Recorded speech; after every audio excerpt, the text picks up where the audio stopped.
Good luck tonight. Big balls out there. Good luck tonight, guys.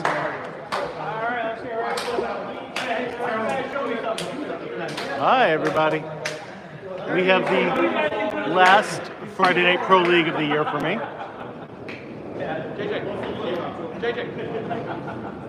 Jill, thank you. Yeah, this is gonna be the last one of the year. Next week is the playoffs in the finals, but I will not be able to show up for that. So we got Mark Ricci leading off against John Lescarbeau today. What's going on, Nick? How'd your league go last night? Everyone show up on your team?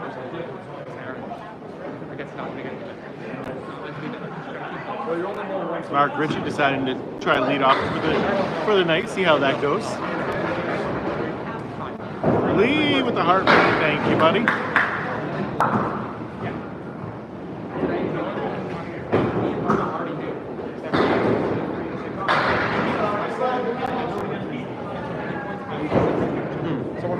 Nice, nice.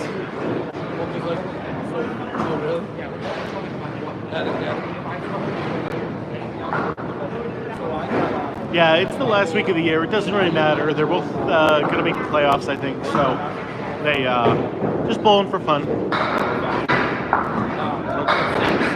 Good to see you, Rick and Isaac. Oh. John Lescarbeau in his Valentine's Day pants today. Travis with the heart. Thank you, Travis.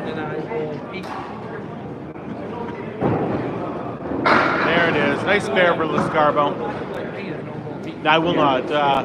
Next week, one of my friends from Colorado is coming up here, and I'm going to hang out with him in Connecticut. Popped out? Okay.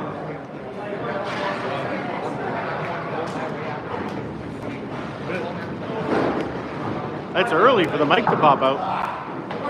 Yeah, JT is here tonight, your boy. But your boy Moose is up there right now. Everyone's favorite. Yeah, that was Mark Ricci. Beautiful delivery.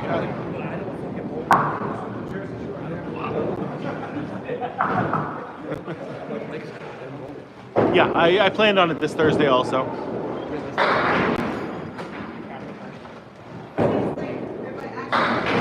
What did I say?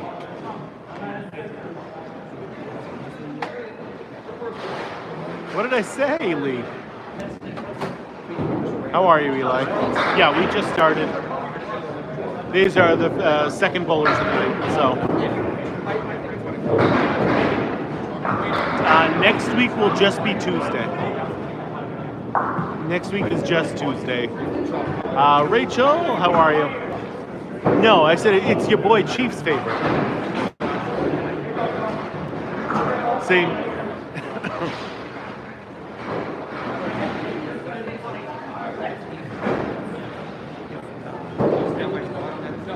John Starner. Oh, your boy Chef. Okay. Sorry. You're sad, Rachel? Sad because of this or something else going on?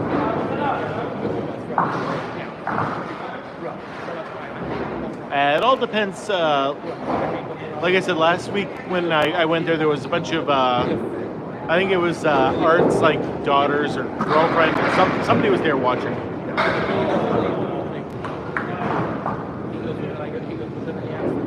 Oh, that's rough. I'm sorry, Rachel.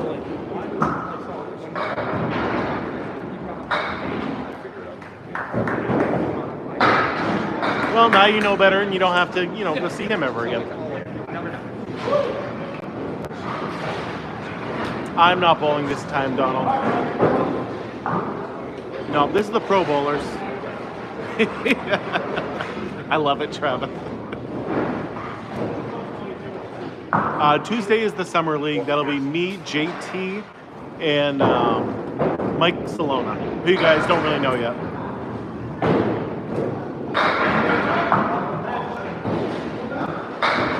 I did bowl 2 Fridays ago. But that was just me filling in. I can fill in once in a while, but as far as like a regular bowler in this, not quite good enough to be a consistent one.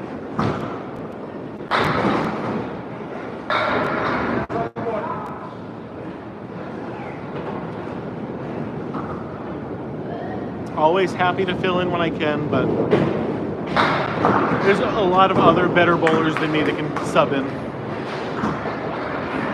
I did hold my own 2 weeks ago. Out of the 10 bowlers, I was the like 5th best. So it was good. I was in the top half, which is the most important thing. I do love Chinese food, Eli. Rachel with a galaxy. Thank you. I mean, that is the goal tonight, are the galaxies. But,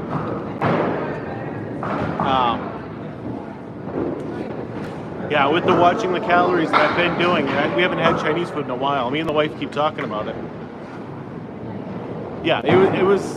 I can usually hold my own, Rick.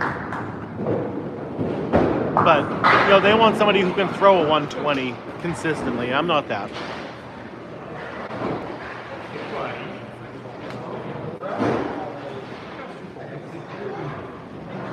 I'm glad I can help out somehow, Rachel. That's tough, but there's plenty of other guys out there. Plenty of other ones. Oh, you're going to have plenty of good Chinese food when you come up here, Lee. If you ever actually make it up here.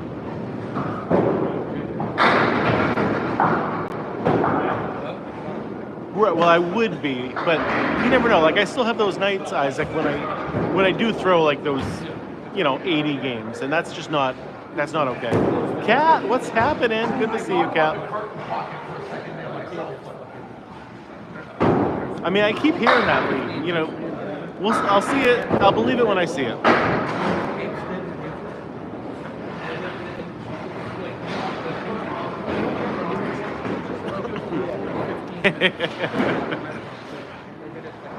There's just a lot of better bowlers than me out there, Rick. So if they need a sub, they can generally get guys who are better than me. What's my normal Chinese order? Oh, it all depends. Like, am I talking where I'm not watching my calories and stuff? I'll generally go with either a poo-poo platter for one. I'll either do that or like a pad thai, a little extra spicy if I can, or I'll go with the General Gao's chicken. Rachel sending, 90 chili peppers? Let's go. Intentional foul. Intentional foul, it's a 0. Oh, man, Kat, I'm sorry. Give me a long night, Jack. It's been a rough time, The changing of the seasons definitely gets to a lot of people. And hopefully you can work through it, talk to some people that help, hang around some good people. Yes, we got Jeff Buggea on the right, Chris Kaz on the left. I always find talking to my friends and family is a really big help whenever my mental health is a little off, or just taking some time off from being social usually helps too.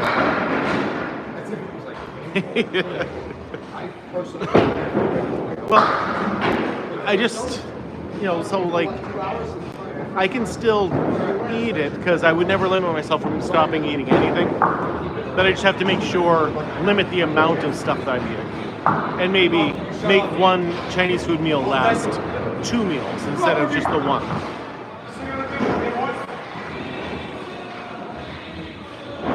Yeah. Pros getting 8 or 9 for a box is very, very normal. It's just a matter of trying not to do it too consistently. Off with the heartbeat. Best anchor bowler in the league right there, Jeff Buggea up on the right. He's the best anchor man on lane 6 at Riddle right now, all right?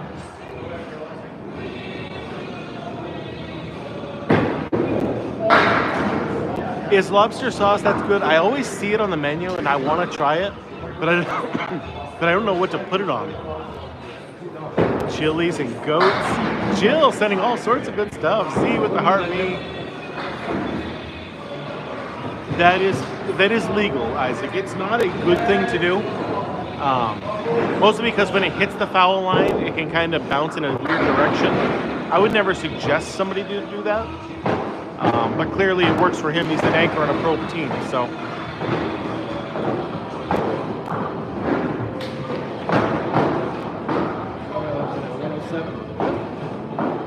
Exeter winning. I like that. Not yet. Not yet. No, it's still early. It's still the first box. Even if it hits before the foul line, I think, and then goes over the lob line, I think it's legal. But here in New England, we have the best Chinese food. There's no doubt.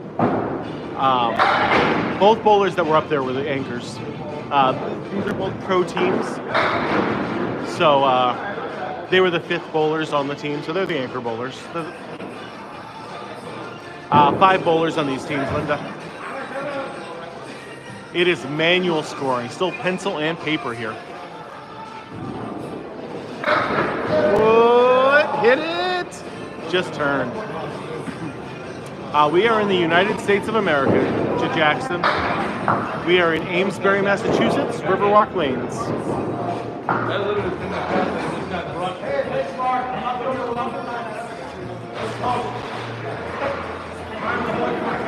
That is John Lescarbeau on the right and Mark Ricci up on the left. Walnut shrimp. What the heck is that? That's not a thing. Walnuts don't go in Chinese food.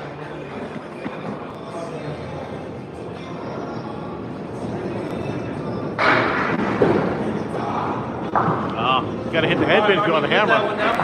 My highest game is a 164. Coconut shrimp is good now. Coconut shrimp I'll do. Generally I get that when I go to like one of the Chinese buffets. Oh, come on.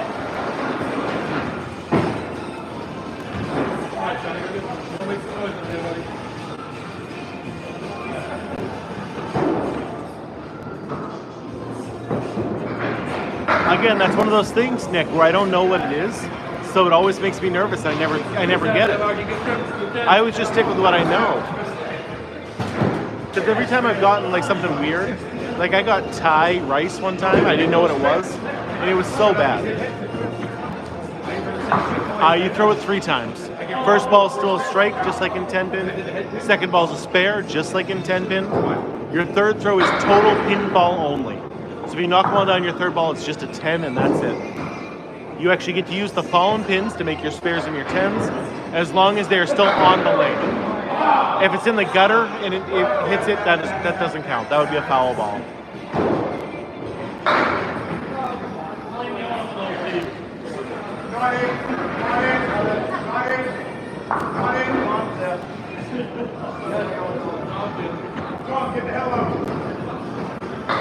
Wow, that pin's out of the way. Hasn't been a lot of huge scores so far. Early still, though. Early still.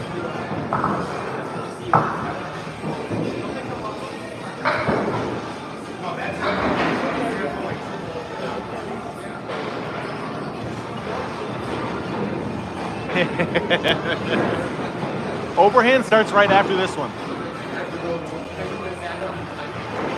Yeah, Eli, there's no oil on a candlepin lane. So you just get straight dry lanes.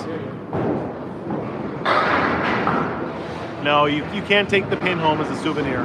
Those pins are very expensive and it would cost the bowling alley a lot of money if they had to replace pins that often. Now, some people steal them? Yes. If you have to go down there and bring it back. That is something that would happen, but you're not supposed to do that.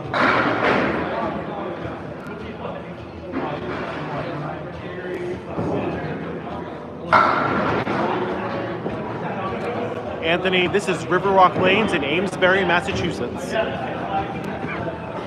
Amesbury is the best small city in all of Massachusetts. No, we have at least two marks so far. Jeff Buggea ended with a strike last time. and Ryan Southall had a spare. Lescarbeau had a spare, and JT had a spare.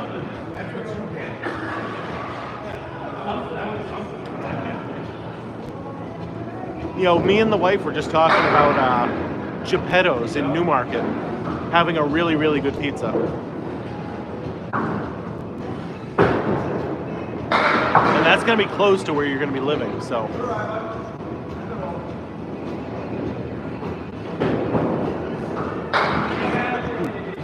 Peabody? I used to deliver to the clam box in Ipswich a long time ago. I used to deliver the rolls over there.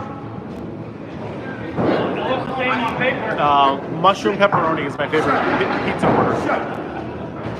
Either plain cheese, pepperoni mushroom, and if I can get some sort of stuffed crust, I would like that too. Jaden, what's going on, buddy? Good to see you. Sam, hello, hello. These are plastic pins. Wood pins haven't been used since like the early 1900s. And plus, if I put mushrooms on the pizza, then the wife won't touch it. She won't eat any pizza if she won't eat anything with a mushroom on it. So I know I get that one all to myself, except for the kids.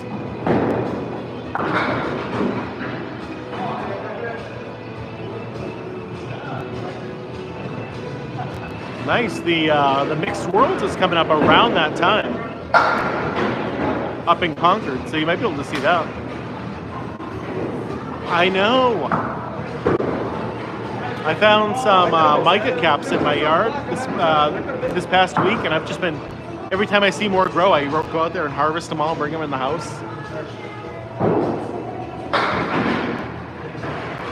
Delicious. She won't even touch them though. Kelly with a heartbeat. Yeah. We definitely had the Domino's stuffed crust. That was after the diet started too. We were like, you know what? We got one pizza and split it between the two of us. That was good. I think I still prefer the Pizza Hut one, but it is very, very good.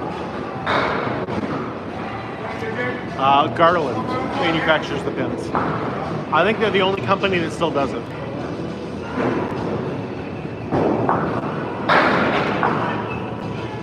So I did a class last year where like a mushroom professional took us out, tried to show us everything, but it was too dry. But I ended up buying a book, and I am part of like a mushroom Facebook group too, so I can ask questions, but generally the book is a really, really helpful guide to what's safe and what's not safe to eat. Never tried the Pizza Hut one? Oh my god. It's good. It's good. It's not as seasoned as the Domino's one. Jeff Buggea working on a strike right now.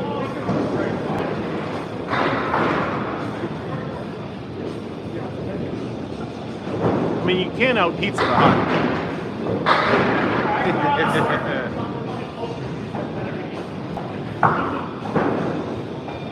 Yes, I'm a fun guy.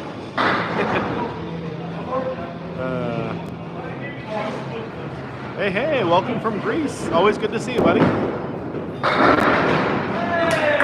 What a shot there from Chris Kaz.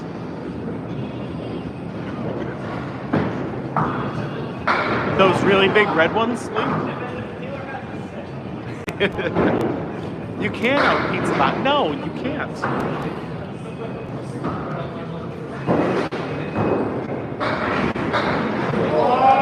Wow, what a try from Jeff Buggea right there.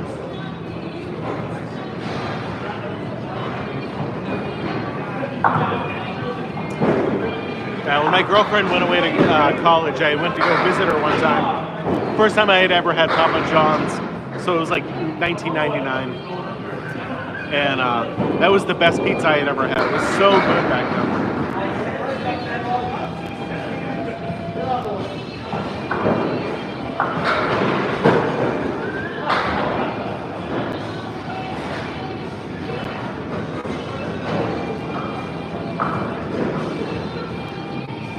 I definitely don't want a 12-inch pizza. That's a small pizza.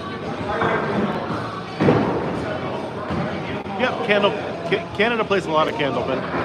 Candlepin and 5-pin are a big, two big things up in Canada. There's the shop from buggea. It's the east coast along the water. Is that part of Canada plays candlepin.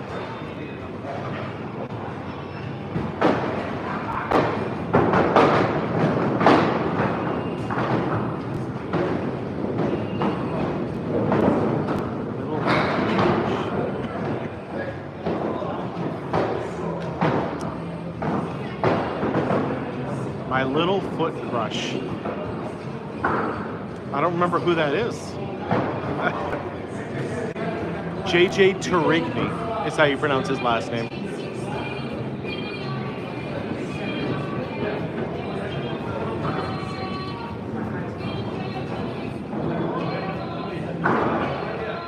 Ew.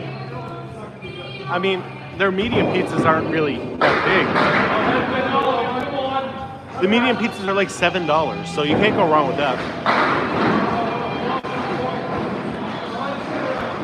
Someone bring a ball to the camera. The foot model. I can grab a ball. Give me a minute. I'll do that. The balls can weigh anywhere from 2 pounds 4 ounces to 2 pounds 7 ounces.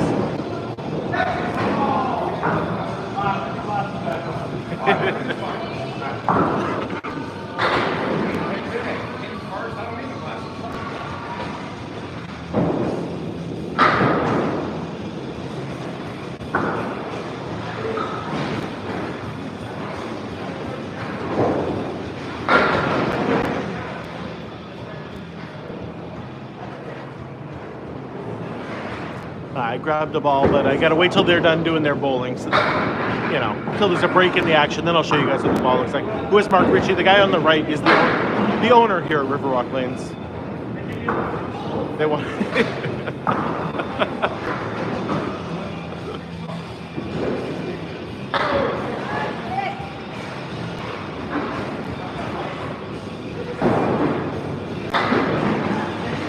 Yeah. Schmambles, if you've never been to northern New England, so Massachusetts, New Hampshire, Maine, or Vermont, you might not have ever seen this before. He's not famous, no, but he does own the high triple of all time in candlepin. Mark Ricci does. I mean, it is bowling, Joe, believe it or not. All right, here's the ball for you guys. Fits right in the palm of your hand. Obviously, no holes. This is a lane ball, so it's got a bunch of cracks and divots in it, but, you know, that's what it looks like. Fits right in the palm of your hand. Here it is on YouTube also, if you guys have never seen a ball. Like I said, it's a lane ball, so there's divots, there's cracks, you know. Lane balls aren't perfect. You go 10-pin bowling probably, Joe, right? Yeah, he's part of the Friday Night Pro League. There's a lot of pro bowlers that like end up owning a bowling alley just because it's something that they like to do. Yeah, it's a very regional form of bowling, pretty much only found here in northern New England and Atlantic Canada.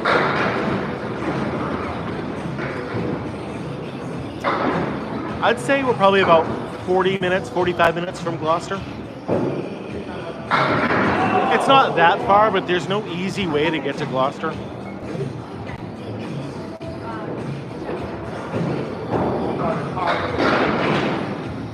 What is your dream? To own a candlepin bowling alley? Jaden?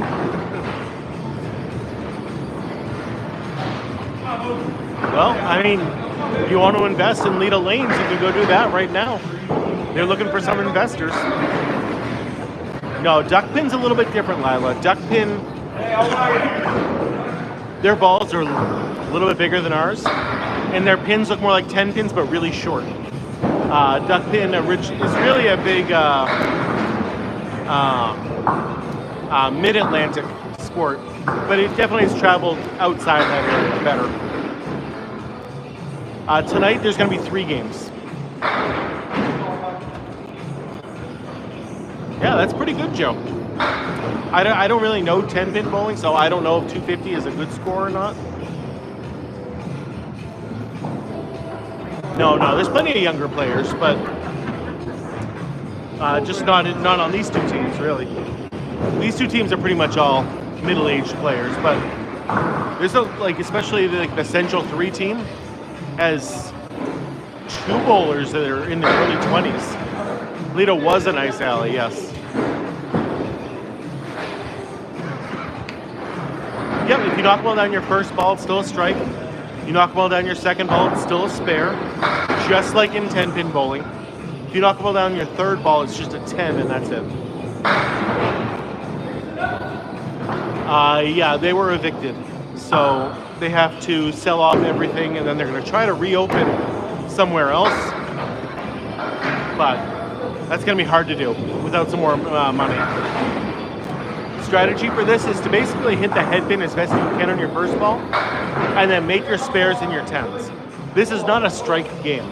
This is a spare game or even like a 10 game more than anything else. I totally get it. I could not be staying up till 3 a.m. to watch candlepin bowling.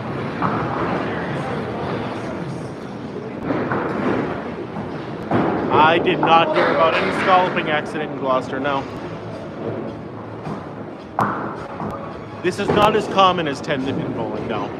In this area, it's the most common form of bowling, but outside of this area, it is non-existent. Oh, nice spare right there. Corey, what are you doing, buddy? I am not bowling tonight, no. Both these teams are full up. No sub needed. Greg, this is Riverwalk Lanes in Amesbury, Massachusetts.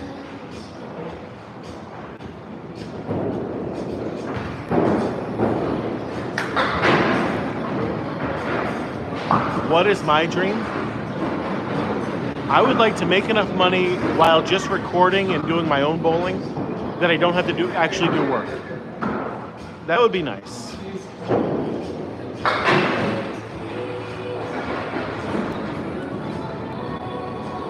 I mean, you'll see a strike once in a while. It's just there's one for you. There's one for you, Joe. But as you can see, JT on the left threw just as good a ball and didn't get the strike.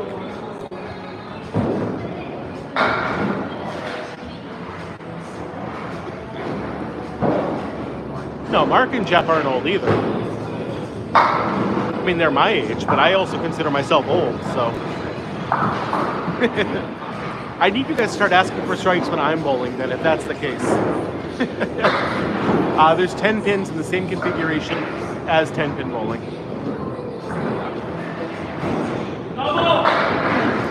Ooh. Again, JJ threw a great ball there. Both guys threw a great ball, and they just don't fall. That's why this is a spare game.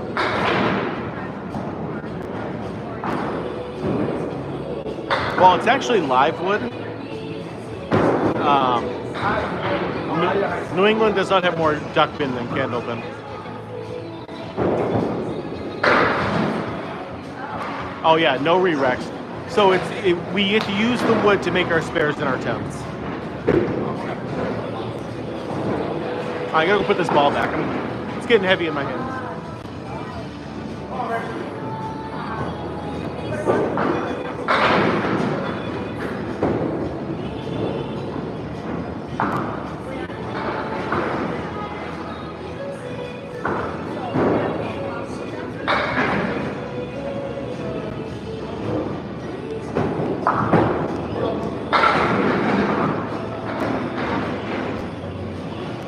I mean, that definitely happens, Ken.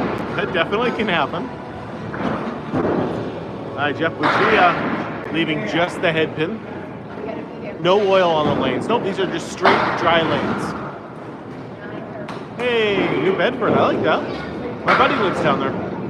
Or does he live in Bedford? He either lives in Bedford or New Bedford. I never remember.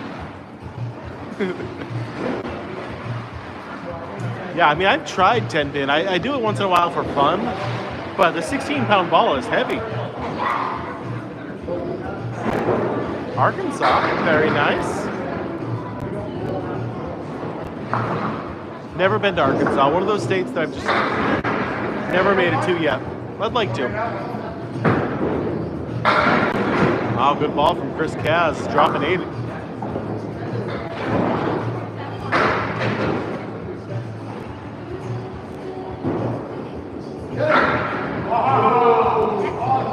Yeah, there's a Bedford and a New Bedford, of course.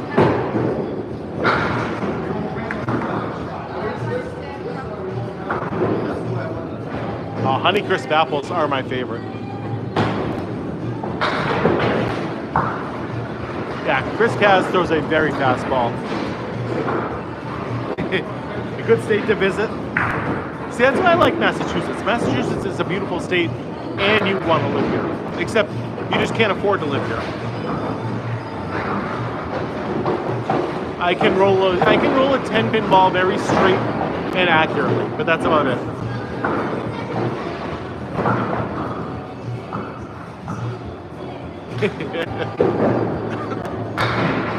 Yeah, one's I think on the North Shore, one's on the South Shore.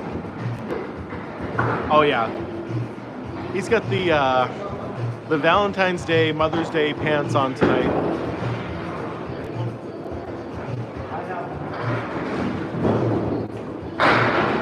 Can I throw a ball right now? No. No, I'm just recording. I can't go down there.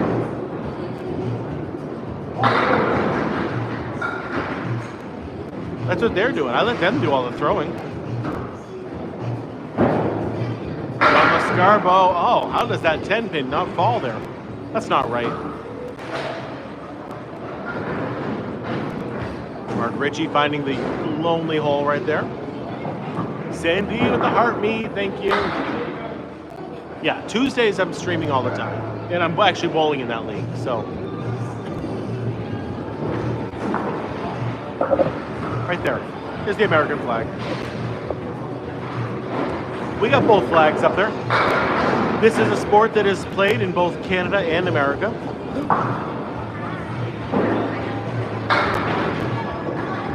Mark Waller with the heart me, thank you.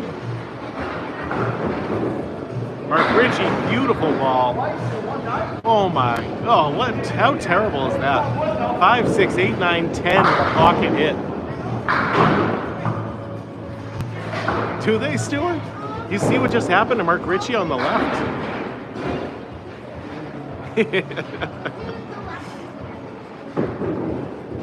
was a beautiful shot, and he just got absolutely robbed. Welcome to Candlepin Bowling, where when the Candlepin gods are against you, you have no chance.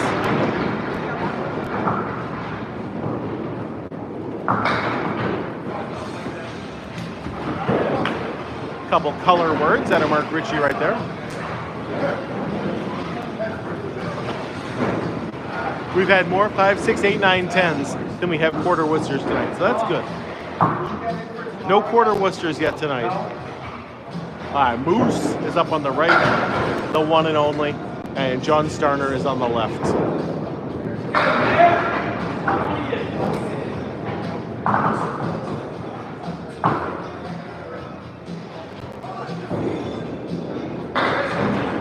Yeah, River Rock Lane's a great place to come to. If you come down on Sunday morning, they have the King of the River tournament. And yet every single comment on my videos, Rick, is, oh my god, the pins fall so easily over there at River Rock Lanes. I wish they could see these kind of shots.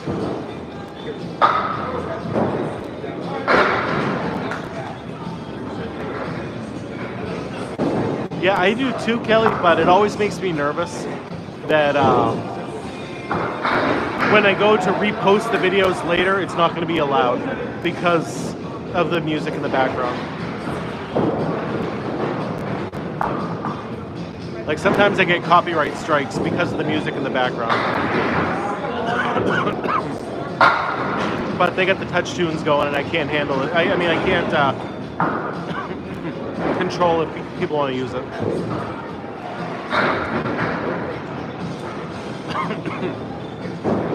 Yeah, it is not easy. What's going on? Hey, when he turns around, he looks like Richard Simmons. As soon as he turns around, I look at him like, oh my god. Like when you see his face and you see the hair. I'm going to be looking for it.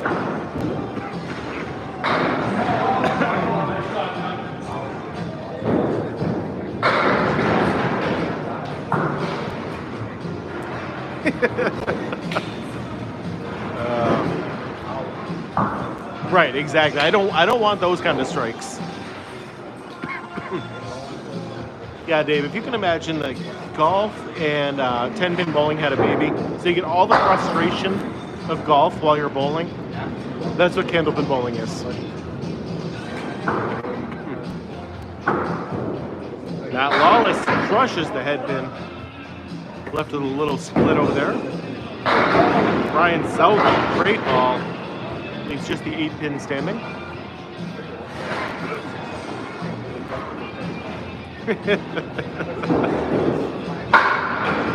Oh, Matt Lawless saving the object pin. That's the one he had to hit first.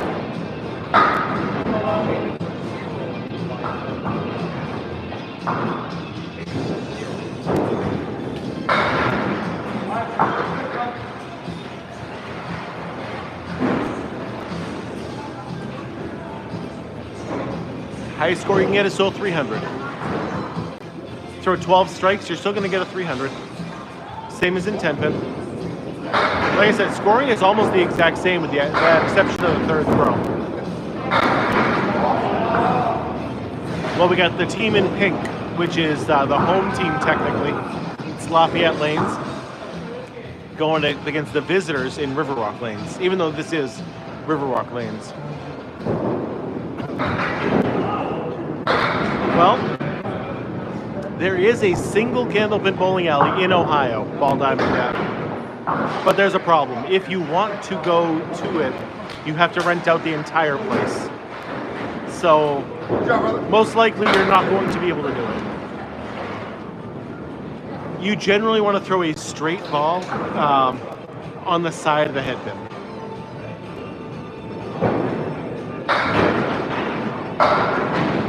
Yes, when you're a pro bowler, Dennis, you should be making the easy spares.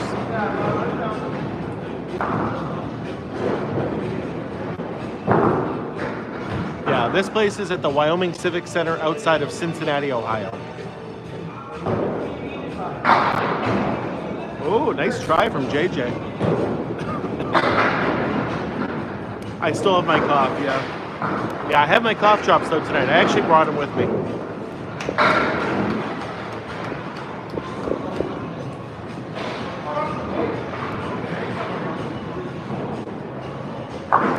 Trying to get rid of it, but it's been about a week now.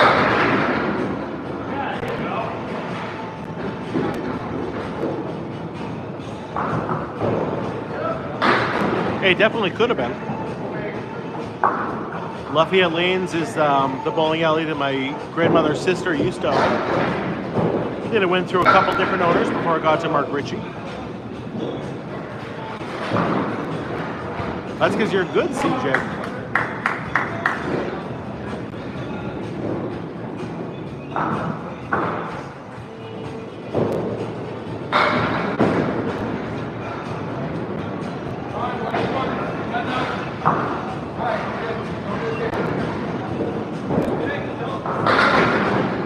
Anchor bowlers for both teams. Chris Kaz up on the right, Jeff Buggea on the left.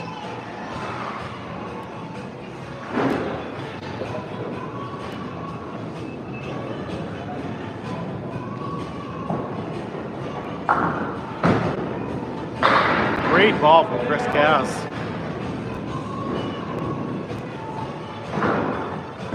Buggea. There's 1/4 Worcester for the night. Over-under is always 3.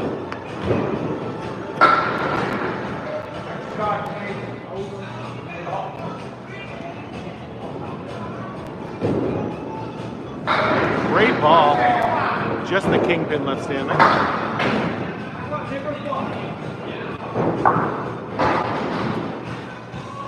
YouTube, I'm upset that my brother hasn't been around recently. I don't know what he's doing at night.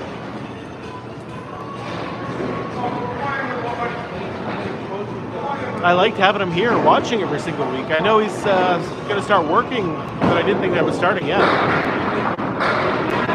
Another 9-pin drop from Chris Kaz. Yeah, Tom is one of the Morgan brothers. Oh, good ball. The regular season has ended, Travis. This is the final playoff game before the finals happen next week. So I probably said the regular season was over, and I wasn't sure if we were going to get any more games here.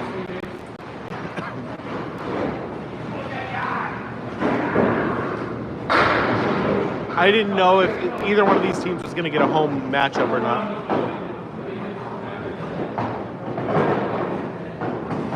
Yeah, he was a really, really good mod.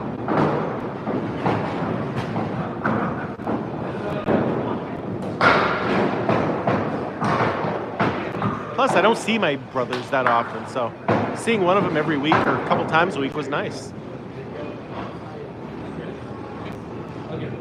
Mark Ricci up on the right, John Lescarbeau on the left. Mark Ricci, owner of the high triple of all time.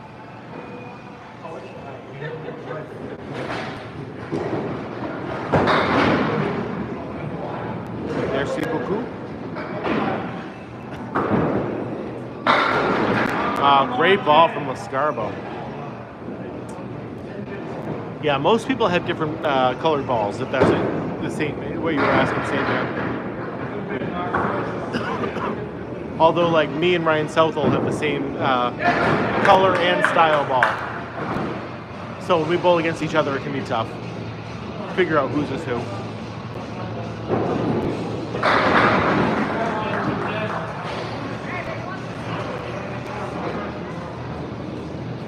It's coming rolling back, but Mark's gonna throw a ball down there, knock it down.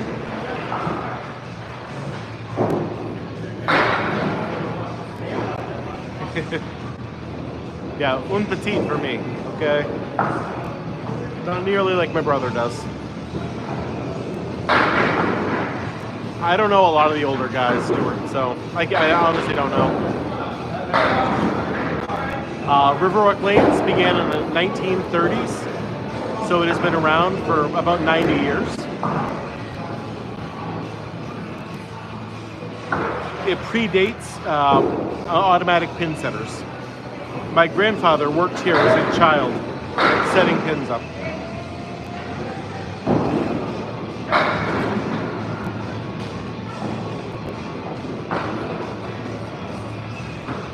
Yeah, it's been around for a very, very long time.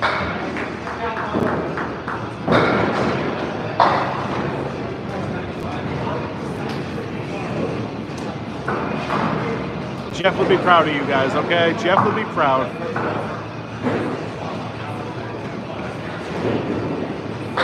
All right, John Starner up on the right, Moose on the left. Perch, a good average is 100. If you can average 100 in most leagues, you're going to be one of the best bowlers in your league. If you can average a 115 to a 120, you can bowl with these guys at the Pro League. And if you can average a 135, you would be the best in the game.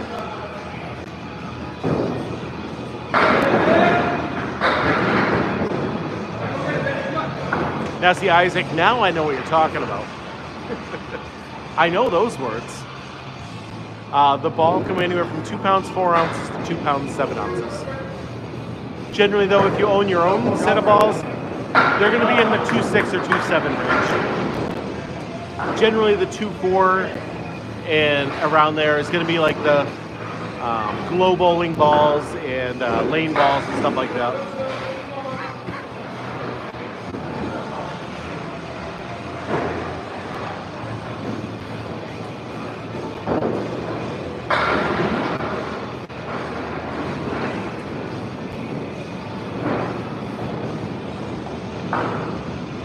I don't know the name, so I don't know, Dana. I don't recognize the name at least, but that doesn't mean he's not bowling somewhere else that I just don't know. French fries, yeah.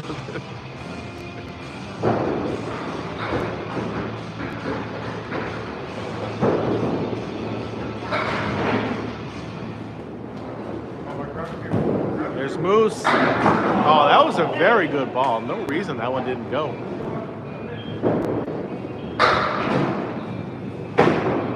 They're killing it. Wow, big difference.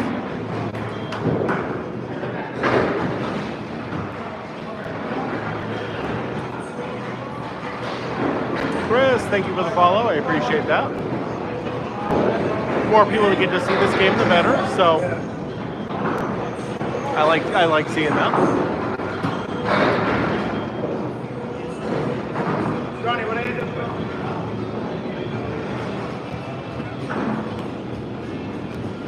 Ryan Southall. So Gary, candlepin bowling began in the 1880s. It actually predates modern 10-pin bowling by about 10 years.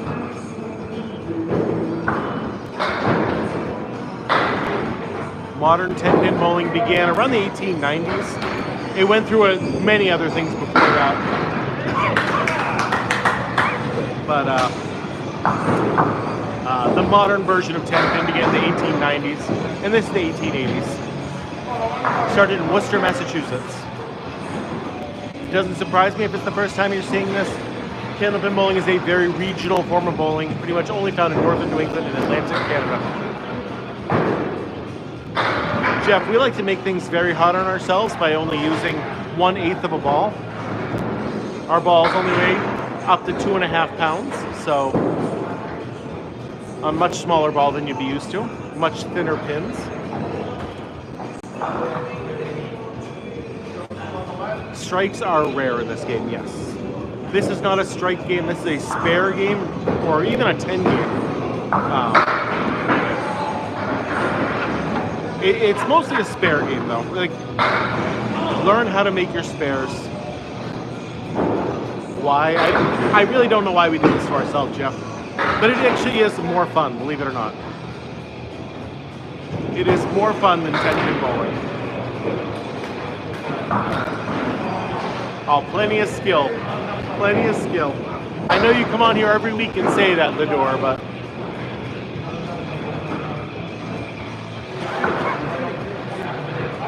Yeah, it's called candlepin because the word masochism was already being used. It doesn't surprise me. Like I said, it's a very, very regional form of bowling. And outside of Massachusetts, New Hampshire, Maine, and Vermont, there's very few places.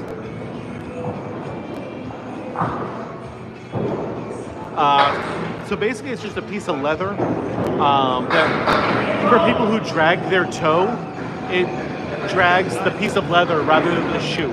Because the shoes can be expensive, and a lot of candlepin bowlers drag their toe a lot.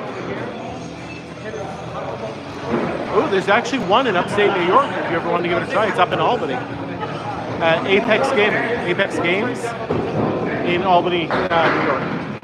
If you ever want to give it a try, there's a couple lanes there.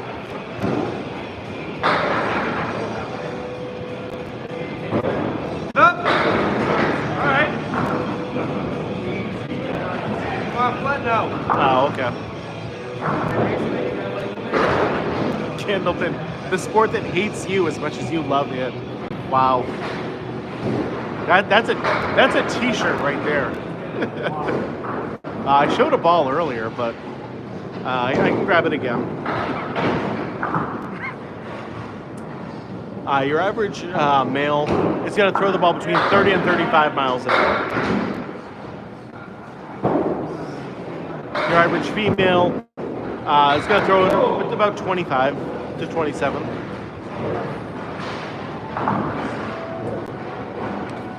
Yep, it's got 4 lanes at Apex Gaming. Let me go grab a ball and a pin for you, and then you guys can see what it looks like.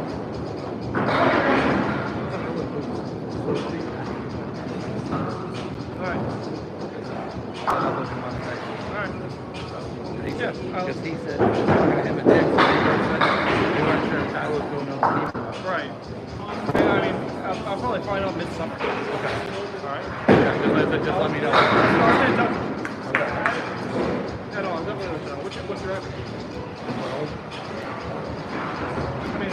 I mean, Once they're done bowling, I will show you guys again what the ball and the pins look like. Yeah, Riverwalk Lanes, Amesbury, Massachusetts.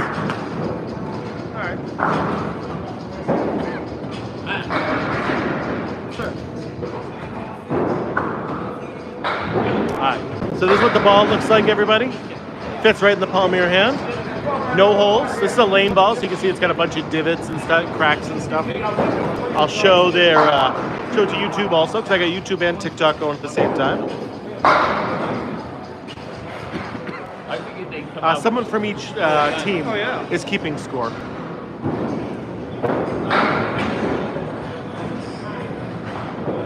Normal, like other bowling alleys are much more advanced, and they have like automatic scorekeeping. This place likes to keep the vintage feel, and so they still do pencil and paper here.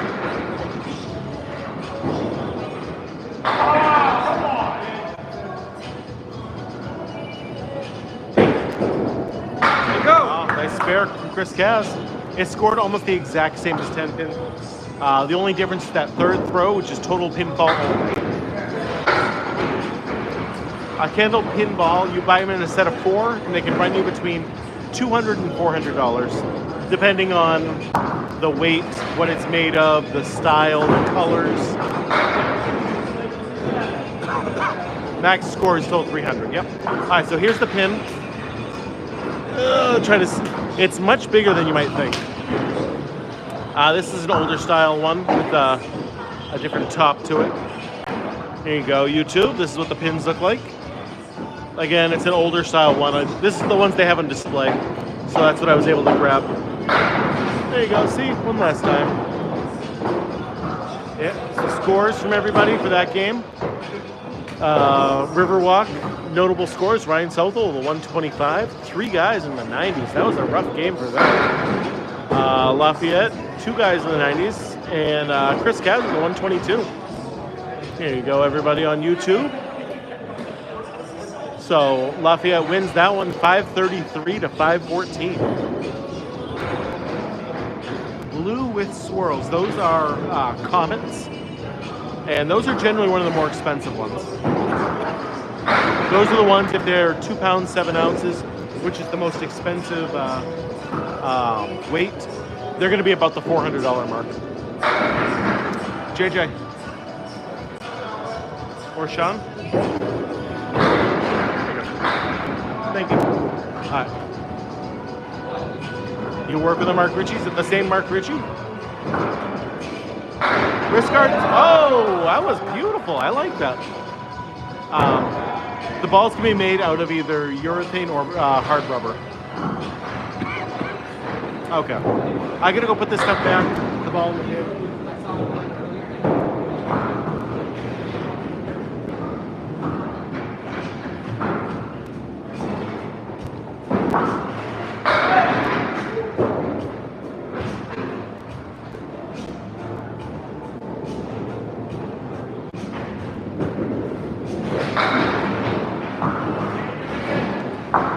Mark Ricci, the bowler on the left, is the owner here at Riverwalk Lanes, and he has a great selection of pins to look at. So he's got all the 10 pins, all the duck pins, different candle pins, Boston pins. He's got all sorts of stuff. Candle pin is much cheaper to play than 10 pin. Your average game is going to cost about $5 a game. With no oil to put on the lanes, it's significantly cheaper to run a game.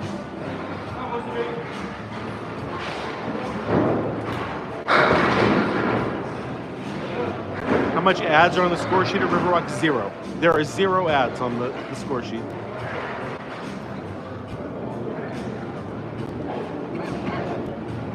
That is something he could definitely do, though. Put some ads on there. Generally, you don't want to. I know it's hard to see from this far away, but there is 12 inches between each pin, and the ball is only 4.5 inches wide. So you can technically fit 2 candlepin balls in between each of those pins. So while it's unlikely to happen, if you did put a big spin on the ball, you could literally go in between all the pins.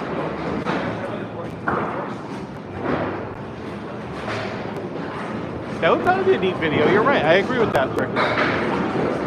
It's almost the same scoring as 10 pin. First ball is still a strike. 12 strikes, still 300. Spares work the same way. 1 bonus ball out of your next frame. The third throw is the only difference in scoring between this and 10 pin, where it's just total pinfall only. So if you knock them all down, it's just a 10, and that's it. There's 12 inches between each of those pins, same as in 10 pin. Yeah, so between the 1 and the 3, there's 12 inches. Between the 2 and the 4, the 2 and the 5, there's 12 inches, yeah. 12 inches from center of each pin.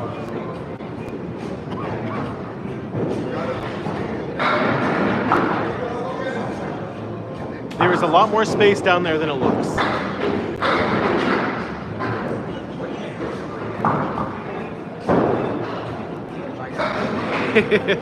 Well, that's why sometimes you see the pins flying in between them and they don't hit anything. And that's why.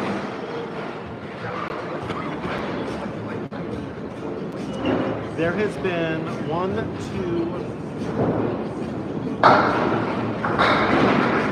2 or 3 strikes so far tonight. The size of the ball is almost the exact same as a bocce ball. If you've ever played bocce, it is almost the exact same size, feel, what it's made from.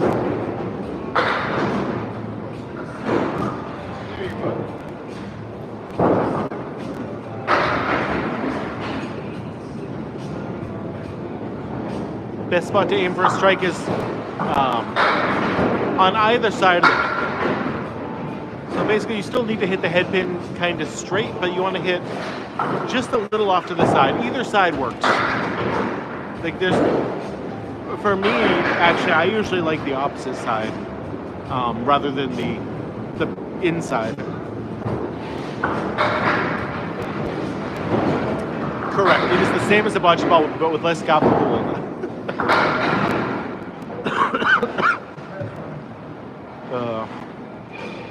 Very few people do both. In this area, candlepin bowling is the normal style of bowling, so most people don't do both. Usually the people who do the 10-pin bowling leagues are the people from different parts of the country who just moved here, and that's just what they like to do, is go 10-pin bowling. So significantly more difficult to score than 10-pin, yes. Each sport has their own difficulty, so I don't like to say one is more difficult than the other, but it is certainly harder to score in candlepin. The skills are 2 different skills completely. We definitely throw a fast pitch here, Danny. All right, I'm gonna put the microphone down for a minute. I'll be back in just a minute. Oh, glad I'm still here. Puzzle piece time.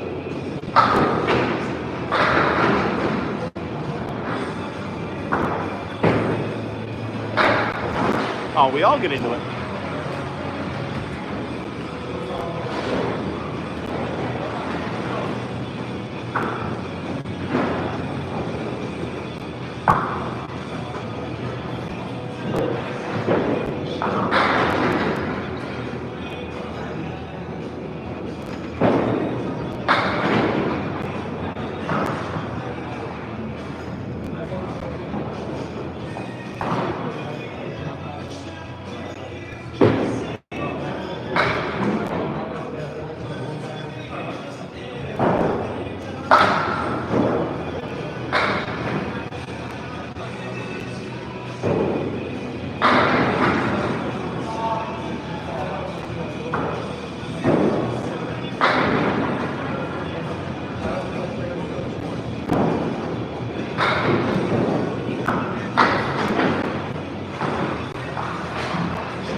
Alright, I'm back.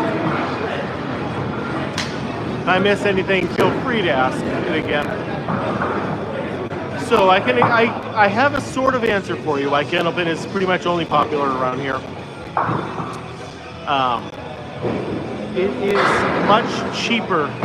Like the candlepin machines are much cheaper, and they don't break down nearly as much as 10-pin ones. So you don't need as many parts. You don't need as much help from the company that makes the machines.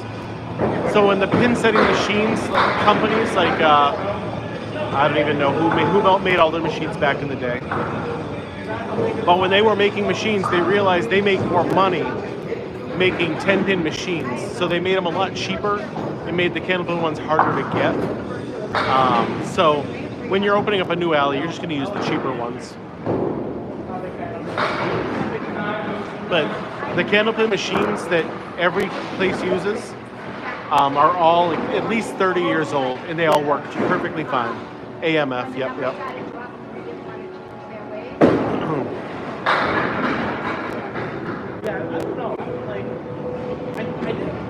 That's why string bowling is cropping up everywhere, because it's cheaper. Yep.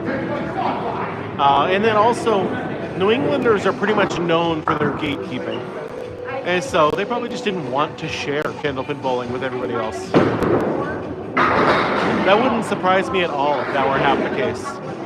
I don't have a problem with string bowling if it's going to keep bowling alleys open. No problem at all with that. I would rather see 10-pin alleys with strings than no 10-pin alleys. What's going on, James? Good to see you, buddy.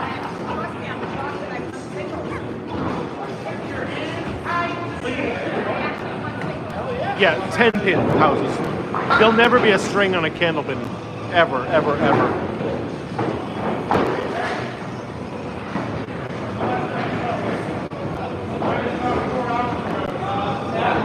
It's a necessary evil, I agree. Oh no, you can build a candlepin machine. You just gotta invent one. You gotta make it. We definitely can.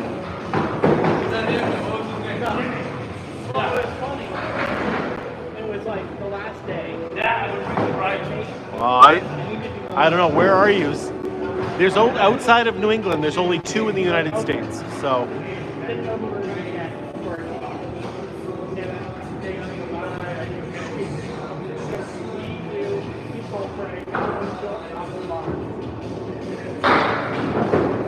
Yes, hi, Crunchy. This is also the U.S. here.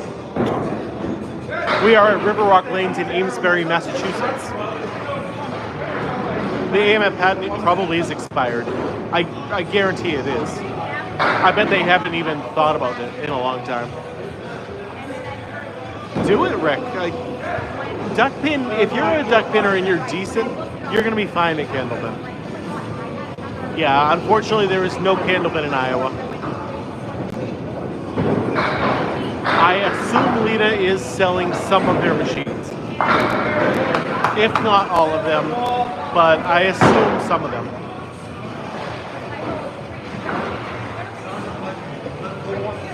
Yes, I always say wait till it's warmer. Now is a great time to come up here. I have been loving the weather around here right now. So James, automatic scores definitely exist. This place doesn't have it. This place wants the vintage feel as if it was still the 1960s. And so you can still use the pencil paper here. Academy Lanes, where I bowl on Tuesdays, is the most advanced place. And it has automatic pin setters, automatic scoring, everything. What is string bowling? So in 10-pin, instead of them being free-falling, and where they go into the machine in the back, the pins are literally all on strings, and the lanes know which pins fell, and they pick just those pins up. It's kind of weird. You'd have to see it to understand it. Yeah, they have duck pin bowling. Duck pin is definitely a wider reaching, because it's pretty much the same machine as a 10-pin machine. We have a different machine in the back completely.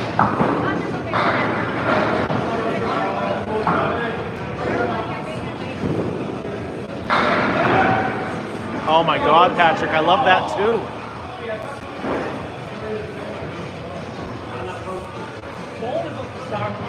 Yeah, that's what I've heard, Lori, but I don't know. They have to find the new place first. And whatever place they go to, is it going to be able to have as many lanes as Nita has? Which is why I can see them selling a couple if they can get some money for them right now.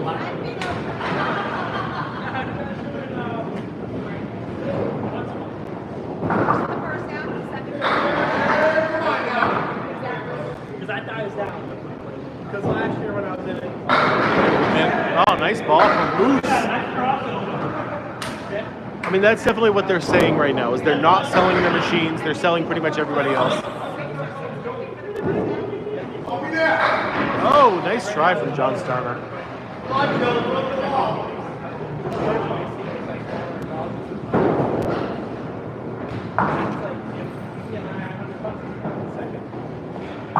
Laura, you gotta go help out Rachel.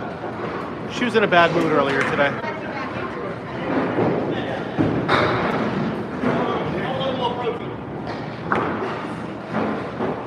Yeah, I feel so bad for Little Lanes and having to try to take up all those lanes, store them, keep them dry, and then put them back down someplace else. Ooh, that just sounds like a nightmare to me. Maybe it's easier than I think, but it sounds like a nightmare. Sure did.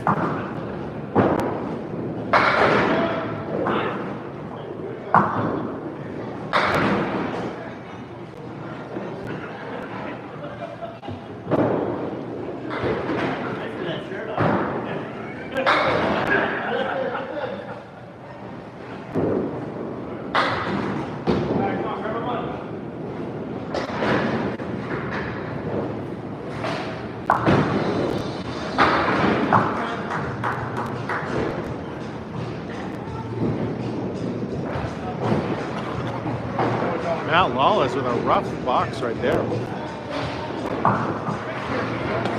Got to shake that one off and just go back right back in the head, man.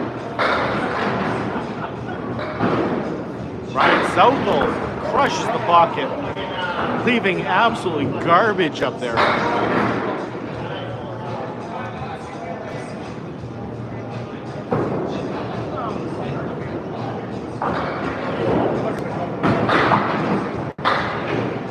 Throwing the ball hard is actually a big help.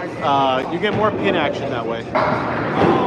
You want the pins to bounce off the sides, to bounce off the back, and the best way to do that is with a faster ball. I know in 10 pin it's different, but candlepin's a different sport. What am I supposed to say to that?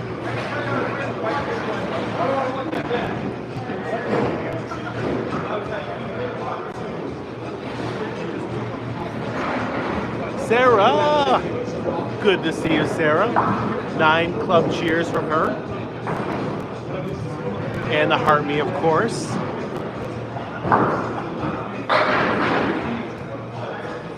What's going on, Sarah? Good to see you. The Vandal Sarah. I saw that Sarah W and I'm like, oh no. Oh no, Sarah, Sarah, Sarah.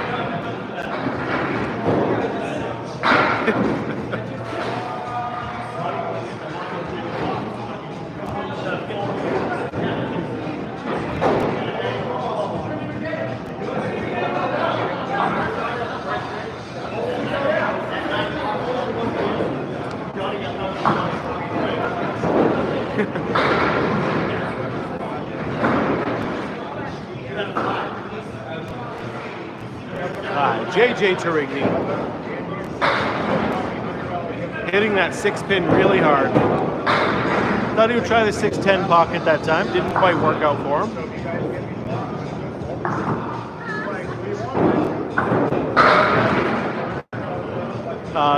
They all look very, very different, James.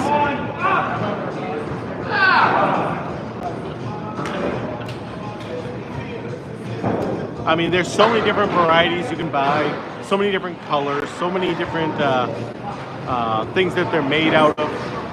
It's very rarely do we not know whose balls are whose up there.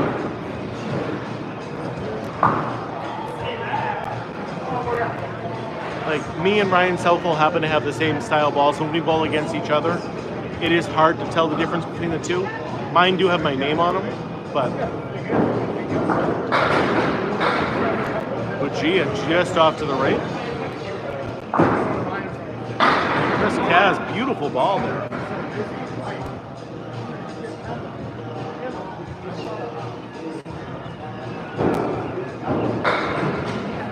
Oh, what about Texas 9-pin, Rick? What about the Keglin? What about Skittles? There's so many varieties of bowling out there for you to try.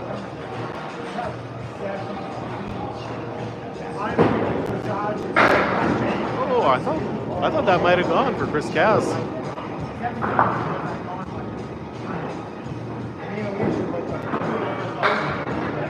Yeah, he hit the object in.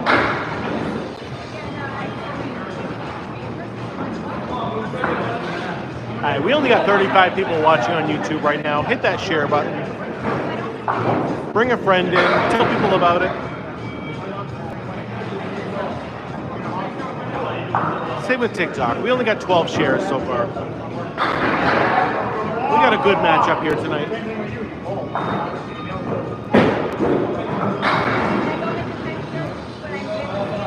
Candy with a heart me. Sully sharing the live. Attaboy. Thank you. They seem to be falling very hard tonight.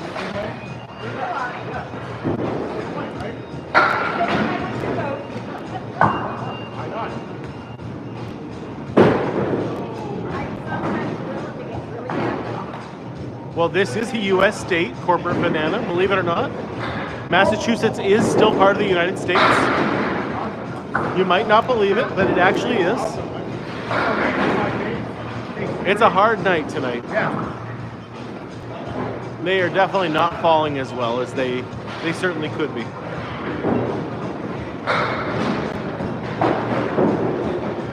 That is very true, Patrick. Bill Ricca does have 3 different styles of bowling right there.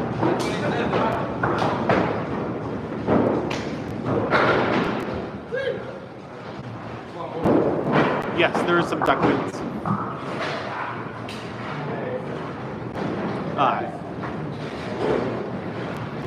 John Lescarbeau, the man in pink tonight on the right. Mark Ricci, owner here at Riverwalk Lanes, up on the left.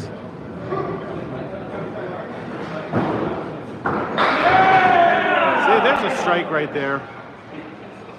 No, his ball actually bounces pretty hard. He usually throws it before the foot foul line, honestly, Dalen's dad. It's allowed to bounce over the lob line. That is a perfectly legal throw.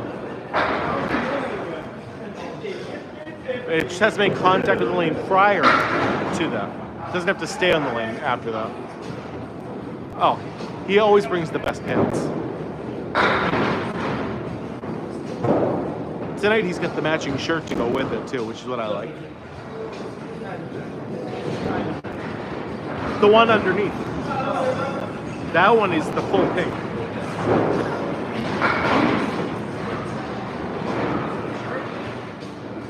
I mean, I wasn't paying attention to his shirt.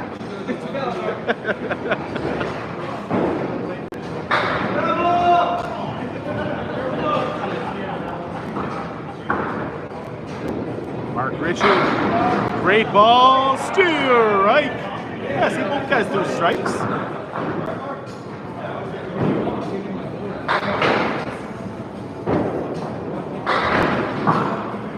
Very, very, very rarely does anyone throw a 200. When anyone throws a 200, like, everybody's talking about it. Usually once a year, twice a year, someone throws a 200, and like the entire fandom community gets all excited about a 200 because it is so incredibly rare. 200s and 199s. So actually 199 and above. People get excited. Usually at the 199 we're laughing at them for not hitting 200.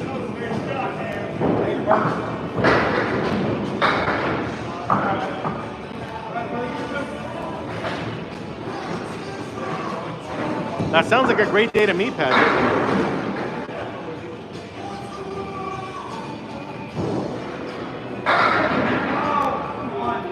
Go to flatbread pizza for lunch too. Yeah, nobody has ever thrown a 300 in Candlepin.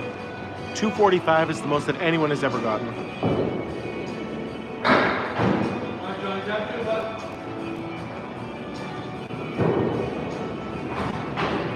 $200 a month ago.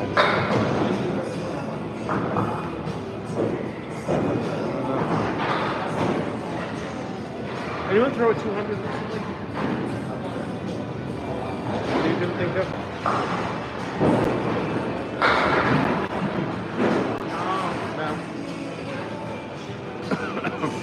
I can't think of anybody who's thrown a 200 recently. There you go. Last ones I know of from last year. Yeah, like JB threw one. That I don't know. No, this is not Canada. Nope. This is Riverwalk Lanes in Amesbury, Massachusetts. Cora, how you doing? Oh, Jenny, I can't remember her last name. Yeah, she broke the female record. Jenny Rowe, yep. I had it, Sarah, just words don't always come to me. Yes, this is Amesbury, Massachusetts user. Yeah, absolutely incredible bowling from Jenny.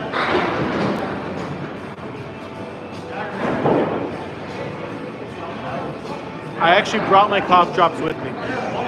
Nearest big city, Boston. Boston's about 30 miles away. Right, we are right on the northeast corner of Massachusetts. So right on the ocean, right on the New Hampshire border, that's where we are.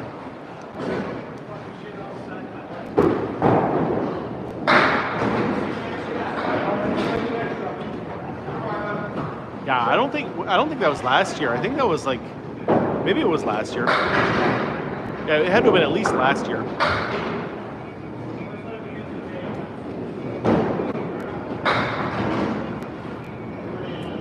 Yeah, I never understood how it's 245 for both guys, but that's just the way it goes. That's Candlepin for you. No one can make a living doing this, no.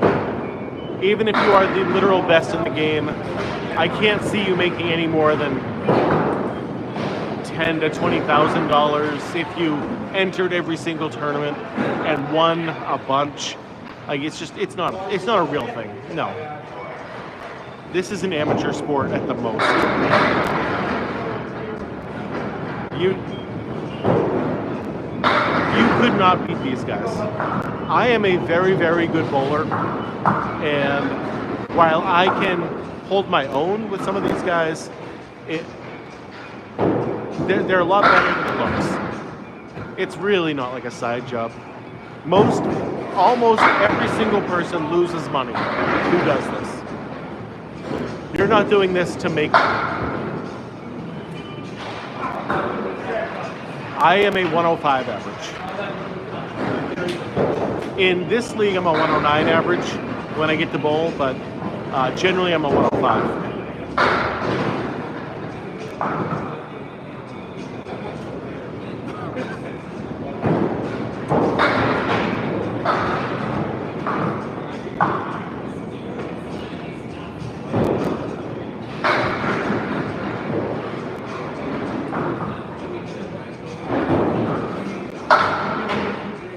No oil on the lanes. Nope, these are just straight dry lanes. Yeah, Chris Sargent throws a great ball. No doubt about that at all. I mean, he doesn't really bowl much anymore, but he did throw a great ball. Have we tried overhand? Okay. No, the ball has to make contact with the lane prior to that line that's 10 feet out there. That's called the lob line. Your ball's to make contact with that prior to it, or else it's a foul ball. Same as if it goes in the gutter.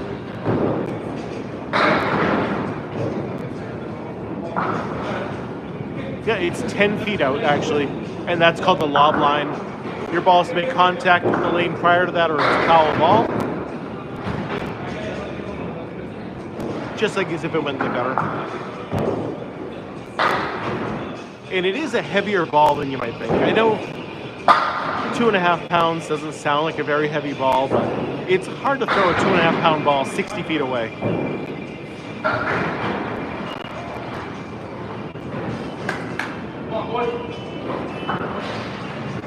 And the reason it is, it's just to protect the lane, mostly. And plus, if you do throw it, like it's gonna bounce and then it could hit the screen in the back. You don't want anything bad to happen to the machine. Uh-oh, what'd you do last night, Cora? What'd you do?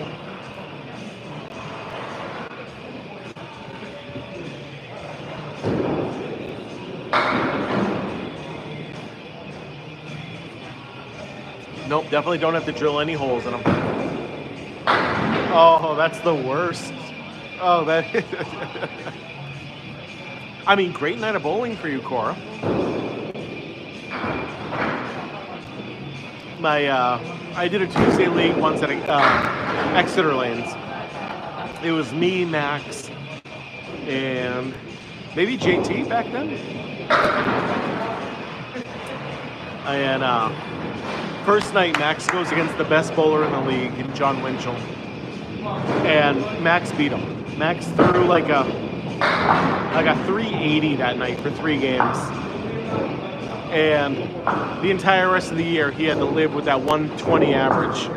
Until it slowly went down to his 95 that he had at the time. Yeah, the guy on the left is Jeff Buggea. He definitely has a backup throw. So a lot of 10-pin bowlers talk about a backup ball. That's basically what he has. It works for him, though. As long as you can throw a ball accurately, I would never recommend teaching somebody that style. Well, Corey, you just have to have a night where you throw, 100 average. Just balance it out.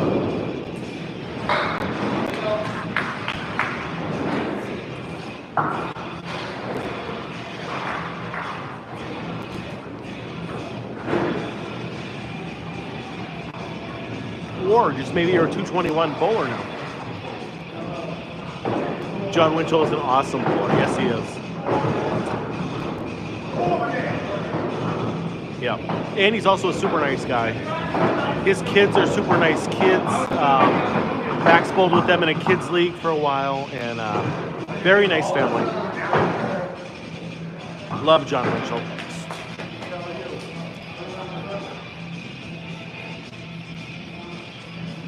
It's a whole new league now. Cora, the 221 pro bowler.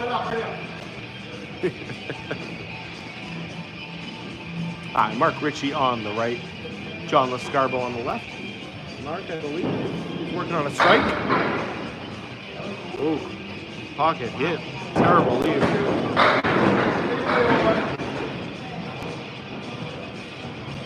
See, you say it's a problem. Everyone else is seeing the positives in it.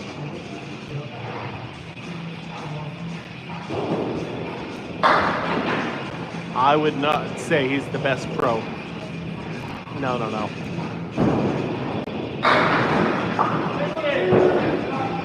Josh Daly, Justin Waters, Danny Harris, or at least the American ones around here. Yeah, that might be a problem with the team.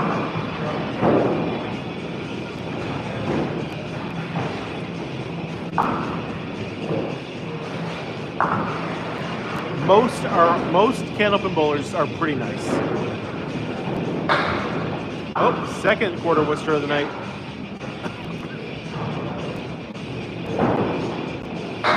I mean, there's plenty of people I'm not a big fan of, but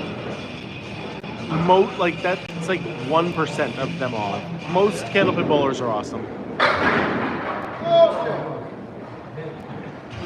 Kyla sharing the live. Thank you, Kyla. Always appreciate that.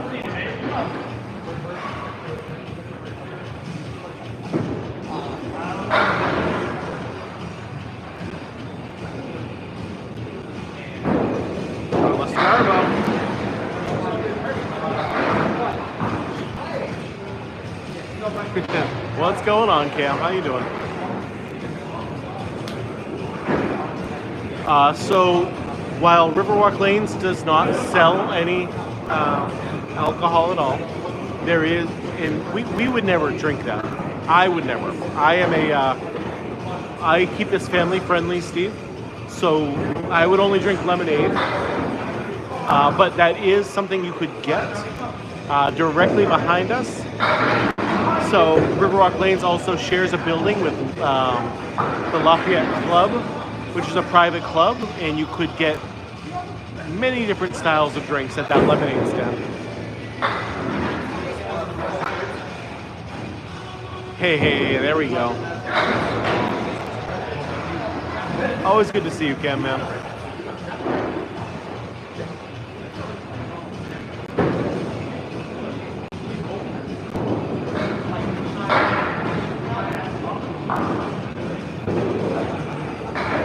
Yeah, all those guys are very, very good bowlers. They're talking about Stewart. But there's just a new class of young bowlers that are coming up to take their spot. I assume he's working, Cam, man. I didn't see him on Tuesday, and I didn't see him tonight, so.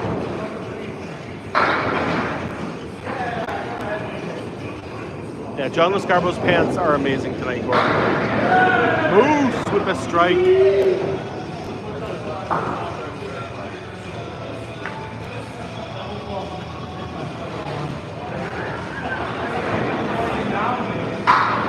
Academy Lanes has a hand blower.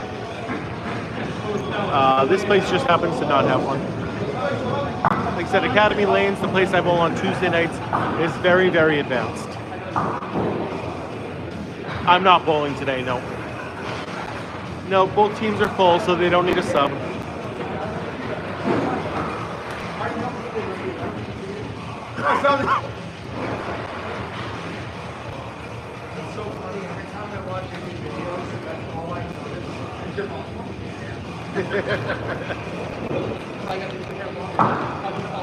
Not gonna say I'm focusing on that next time, but I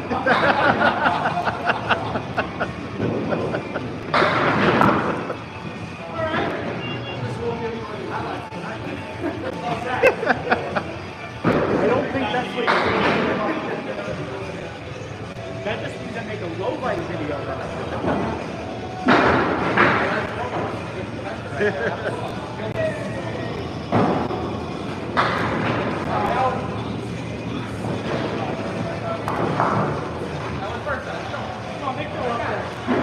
Does Candlepin have good youth leagues? There's a few really good youth leagues. The one that I used to coach at Academy Lanes is fantastic. Even Mark Ricci has his kids go there. There were 85 kids, I think, last year in the Academy team, on the Academy League, which is crazy. It's still a really, really good league.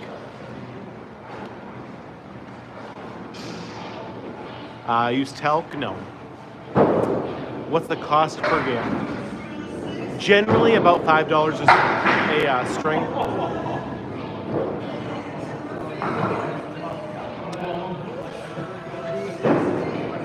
I have the cough drop in right now, so if you hear weird noises, it's just a cough drop. Yeah, they're having their end of season tomorrow party. And I made a video. I'm probably going to post the video on the YouTube channel after they get to see it.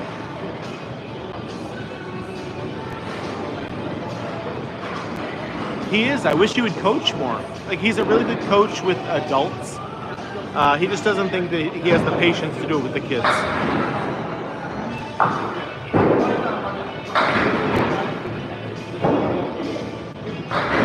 Most pro bowlers throw it between 30 and 35 miles an hour for men. Some guys can throw it upwards of 40, 50 miles an hour. But generally 30 to 35 is about right. What a shot from JT.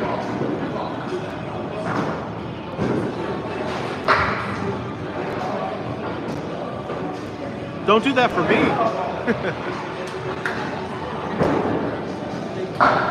I think you remember, it's only a 2-pound ball, so it's pretty easy to, I don't want to say easy, but it's easier to throw a good 30 miles an hour rather than the 15-pound ball you might be more used to. All right, go get it.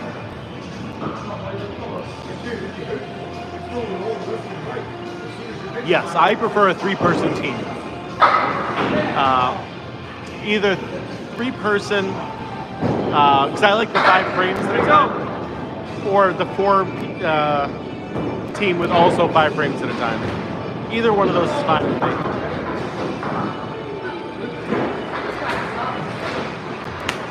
I don't really like the 5 player teams. It's just a long wait in between. I don't like doing 2 at a time. Yes, James. I am live on both TikTok and YouTube. So if you hear me responding to somebody else, that's what's going on. The music in the background is fine, but I'm always worried about copyright strikes. Especially on YouTube. Yeah, especially on YouTube afterward. Like, it's fine live, but when it comes back up after, I could get a copyright strike. I'll sing. Well, it's candlepin, not candlestick, Mr. Lucky.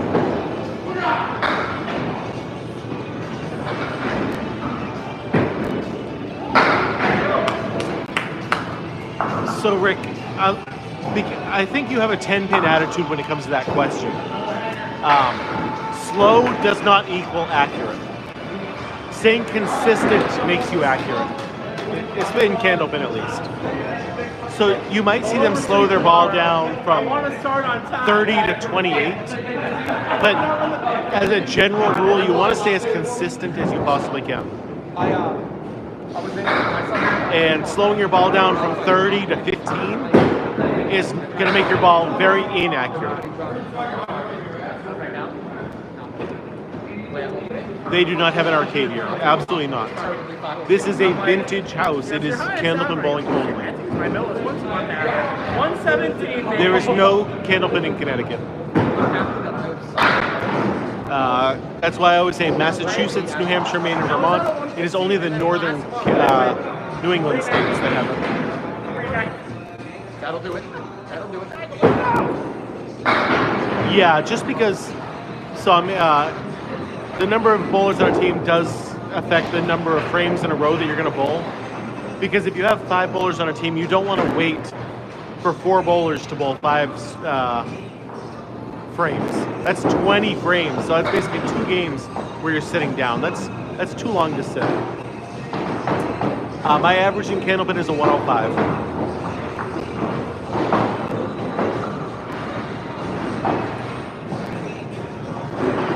Yep, anytime, Rick.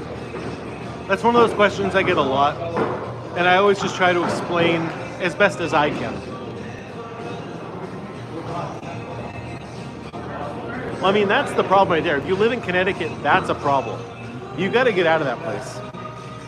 105 is very good, yes. So 100 is a very good average. If you can average 100, you're going to be one of the best bowlers in your league. John Lescarbeau with a nice strike. If you can average a 115 to a 120, you can bowl with the pro bowlers like this and easily compete. And if you can average a 135, you'd be the best in the game. I do not go 10-pin bowling also. 10-pin bowling I do for fun, like once a year or so, just for something a little different. But I don't do it in a league or anything like that. This is Riverwalk Lanes in Amesbury, Massachusetts.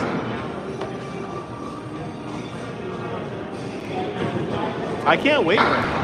It's a good time to come up here right now. Spring in New England is like no other place in the world. I absolutely love it.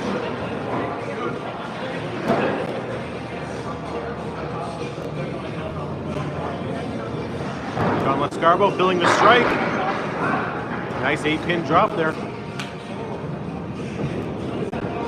Yeah, 10-pin bowling is the normal sport for most of the country. In this area, candlepin is the normal style of bowling.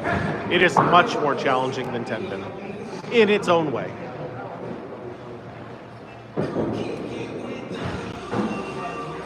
Candlepins don't break. It's a weird thing to say, but according to Mark Ricci, the average candlepin lasts for 15 years.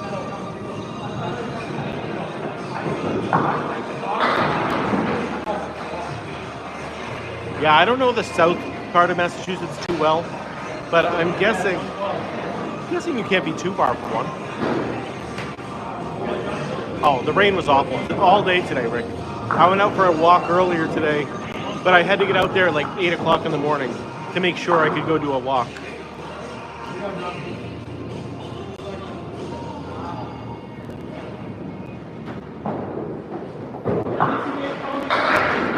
But the pins are actually expensive though also. They're about $40 a pin. And each lane takes 24 pins. So you're talking $1,000 a lane anytime you buy new candle pins. Right, Tony? Yep. I said you can suck all night. I said you can suck all night. Don't ever make me look like a rock star. Yes. Have you ever The seen... Sunday team is the best team I've ever seen. I mean, I can make them look decent. We all have good shots. I can make people look good or bad, you know, very easily. Oh, yeah. It's very hard to make me look good. I understand. Well, It's a challenge. I just show how you bowl, not you with yourself. What does Magic Man mean? So Paul Grant, one of the other announcers, when he was covering me for a while, he found out that I had a Magic the Gathering podcast for a little while, and Magic the Gathering is my favorite game of all time. So he ended up just calling me the Magic Man. So it all has to do with Magic the Gathering. In fact, my TikTok channel started out as a Magic the Gathering channel, and then switched over to bowling once I found out how much people liked it. A frost advisory in Texas? What? That's crazy. Roberto, the ball can weigh anywhere from 2 pounds 4 ounces to 2 pounds 7 ounces. How about sharing the live? Thank you, thank you.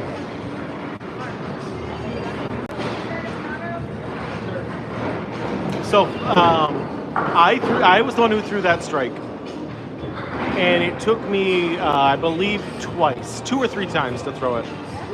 So I was down there with a camera for a while, doing it all, setting it up, and I was trying to have Max throw a strike. And he had 3, I think 2 or 3, but I would have the Max do it at first, and he must have thrown 20 balls.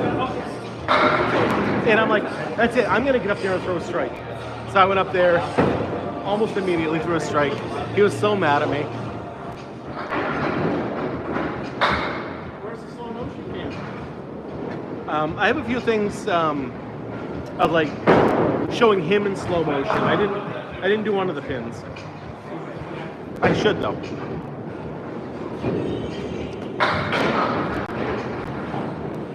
Yes, 3 shots per frame. First ball is still a strike.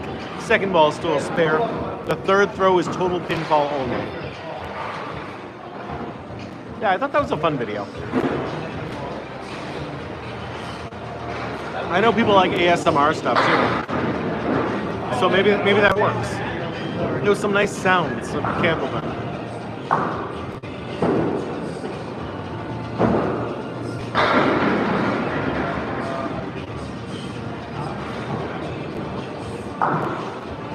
There you go, Mike McGonigal.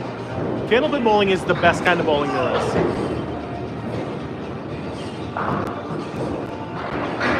Yeah, any questions you have, please feel free to ask. First of all, it keeps the algorithm happy by more comments, and always happy to teach people more about candlepin. Oh, absolutely not. No, I told Max, let your father do it. Your dad's, the greatest bowler of all time. So let me just show you how it's done, kid.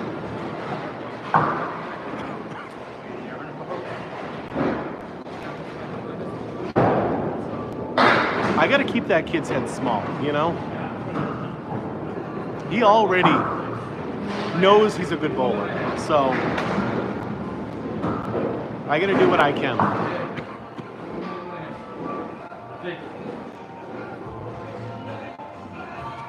He knows he's better than me in real life. So anytime I can one-up him, I have to do my hardest. All right, JT off the head pin there. JJ.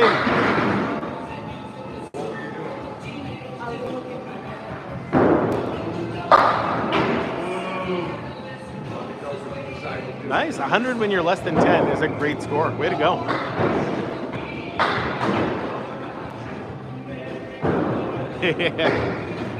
That's probably exactly what I said, Rick. Hold my lemonade.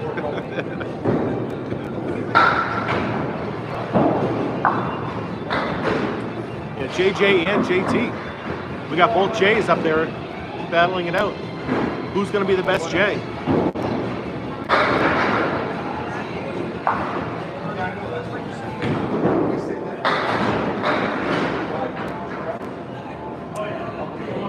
So this is Riverwalk Lanes in Amesbury, Massachusetts.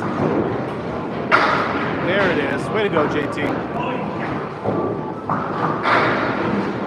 Oh, got it. So both these guys, this is the 10th, have one ball here to throw.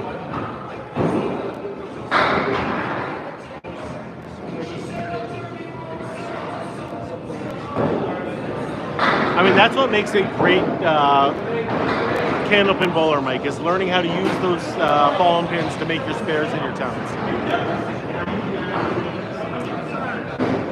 Yeah, I know. To the left of the Riverwalk sign is an American flag, I promise.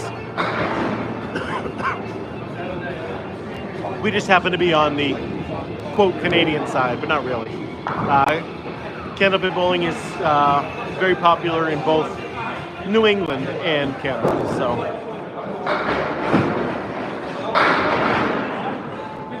Hey, that's awesome. Let me know how you did, Nate.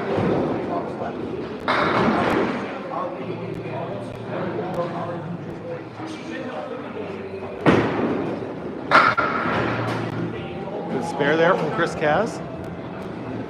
Miss Flizzy? I don't know. Either way, Flizzy.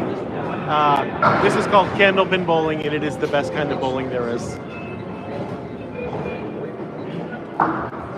Yeah, it would be the East Coast of Canada. That's the only place that you can find candlepin bowling. It is in the Maritimes.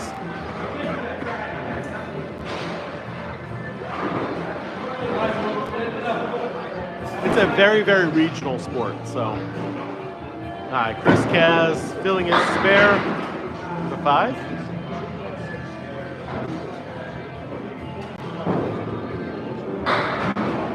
No, I think for the most part we're shaped also like the pins, like 10 pins.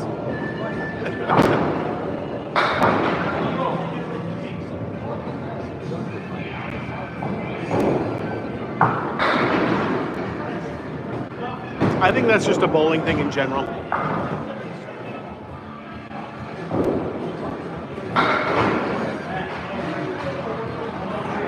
Yeah, I mean, there's a little back and forth about, who's better, do you have the flat gutters, do you have the deep gutters, stuff like that.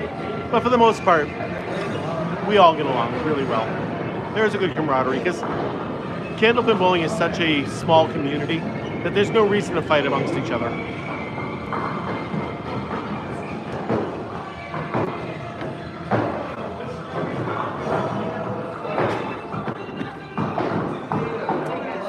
Well, as a very general rule, Nate, I usually say cut your 10-pin average in half, and that would be your average if you were a consistent candlepin bowler.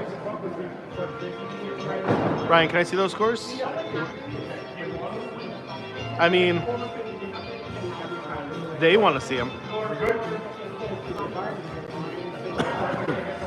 All right, here we go. This is what we got that time. I'd say scores to look at, but Moose with a 120, JT with a 130, Lescarbeau with a 112. A couple low scores in there right there. There you go, everybody on YouTube. 498 to 564. Lafayette wins again.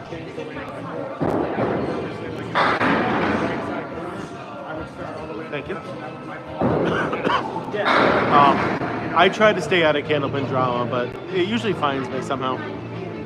Scoring is almost the same tall Chad as 10-pin bowling.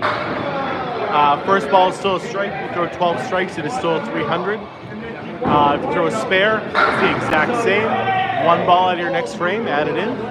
The only difference in scoring is your third throw, which is total pinfall only.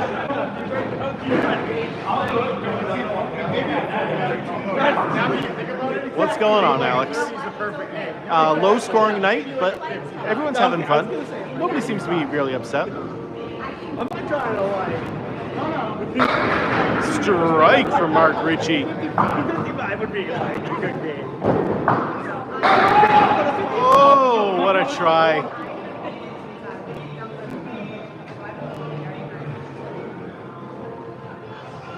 Yeah, he does. I wonder why.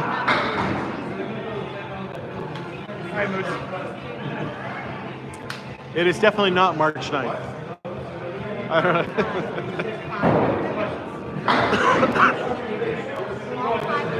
I don't have that. That's them. I don't keep score, okay? So next time, just a little farther to your right. To the middle. Yeah, so that way I can get you dancing. Oh, all right, all right. Well, it was the Trump dance, so I didn't know if anybody was going to get pissed off at the Trump dance. It's a dance. Because I know everybody gets pissed off at the Trump dance. If you don't like Trump, you get pissed at the Trump dance. But the Trump dance is like an ultimate. But that's okay. What's up with the date on there? March 9th? Did I put 3-9? You did. Yeah, I'm trying to screw with everybody. Okay. I'm not the home team captain. He is. So actually, okay. Kaz is. So it's his score that's official. I'm just being an ass on our sheet. I didn't even notice that, actually. I put March 9th on the sheet. Apparently, it's like, you know, We're not marking something. No, it's May. Same M, different M-A, yeah. It's a different. Here's a fun. So I know the answer, but I also don't know why. So the other day When a mommy loves her daddy, what happens is. So the other. Oh, all right, never mind. The other day I threw a ball. I fell. I stayed for the line with my hands on Touch the lane. like it went over. I know it's a bad ball. I know it's a foul. Did you touch the lane? I did, yes. Then it's foul. Yes, I know that. If you did not touch the lane, it is not a foul. I just want to know, like, I just want to know Why it's a foul? well, what's the difference? What's the difference? I just. There is no difference. He did a little, you know, like that weird dance that Trump does. Yeah, he did that. Well, look at you! Is that a double? Moose? The second you cross the line. Double to start from Moose? With contact. All right, 10 more. It's over. Period. Done. Destroy. Whether it's your foot, whether it's your hand. We're going for a 300 now. If you, like the boys that have the old pocket protectors, if your glasses fell, if your pen fell, if the ball is foul, they got rid of If he throws another one, then we got to start they got rid of if there's no ball. getting the shares out there so more people see it. You went nowhere. Yeah, that shuffle thing, that weird hand shuffle, weird thing. Steve sending a goat, thank you. Yep. And their foot went over the line. And they said, okay, that was your first ball. Okay, go on a slow motion strike. Because of it. Up close. And that was not very fun at all. So it's just one of those things that happens. That's it. And I didn't take the shot by my eye. I know it's bad. With my hands, my feet. My hands. I know, like. Oh, I know. No, dude, bring it. That's fine. I've seen you do the. Go like this. I was like, I'm going to right here. I'm going to turn around and catch it. I'm so glad I'm that. I was the ball. It's a good ball. It should have been. Should have been. Hey, sweetheart. It should have been. This has, but I mean, you're seeing marks right now, Linda. Mark Ricci with 2 marks. Matt Lawless now throwing a strike too. First time. Okay, you want me to time it? Okay. wasn't that bad.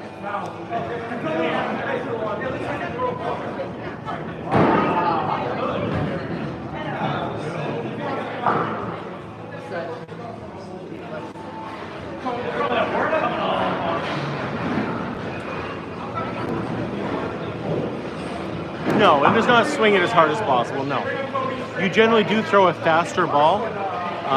Faster balls work in Brixton, but you want to throw it about for a man about 30 to 35 miles an hour. Ellen, how are you? I'm good. I wish it wasn't raining as much as it is out here right now, but overall, really good right now. I still did get out for a walk today, which is nice.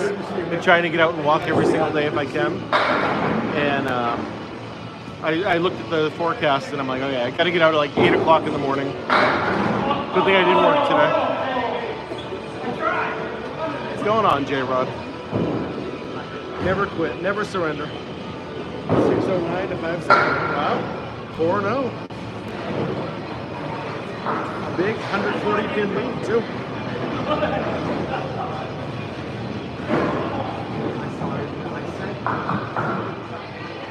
Oh.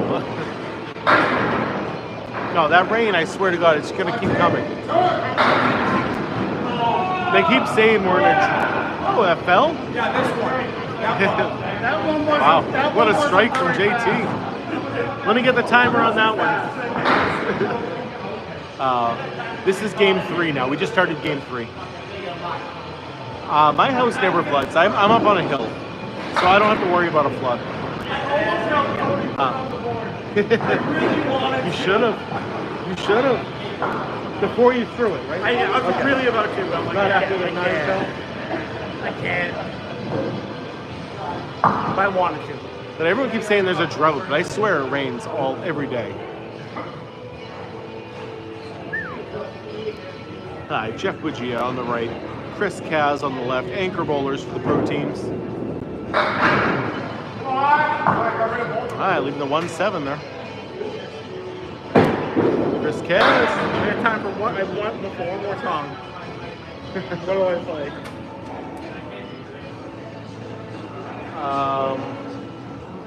Chat, what do I play?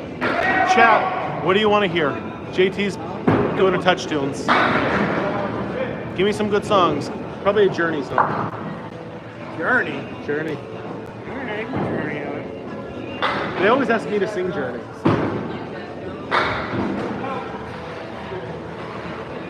Anybody? Bueller? Bueller? Bueller? Give me some songs. JT's got time for one more. Apparently he's the reason why I'm going to get copyright strike. Exactly.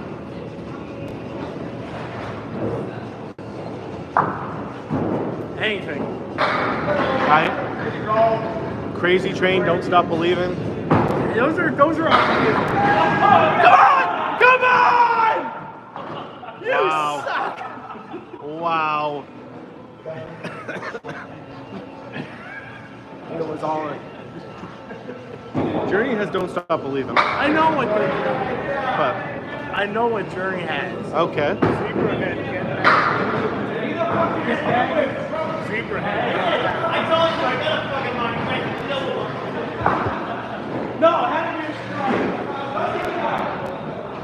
Oh yeah. Definitely locals. When you know it's been any Tom Petty. Tom Petty's the man.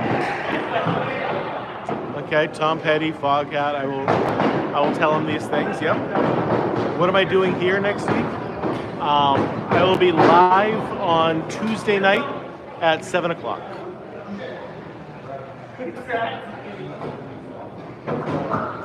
They said Tom Petty or Foghat too is good.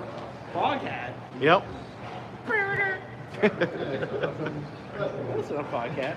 Okay, Foghat. Mark Ricci with 2 marks. John Lescar. All of a sudden, the pins are falling tonight. You can find this in Canada also, but tonight we are at Riverwalk Lanes in Amesbury, Massachusetts. The ball designs can vary, yes, You're but close. not nearly as much as 10-pin bowling. Tuesday's the first week of summer league.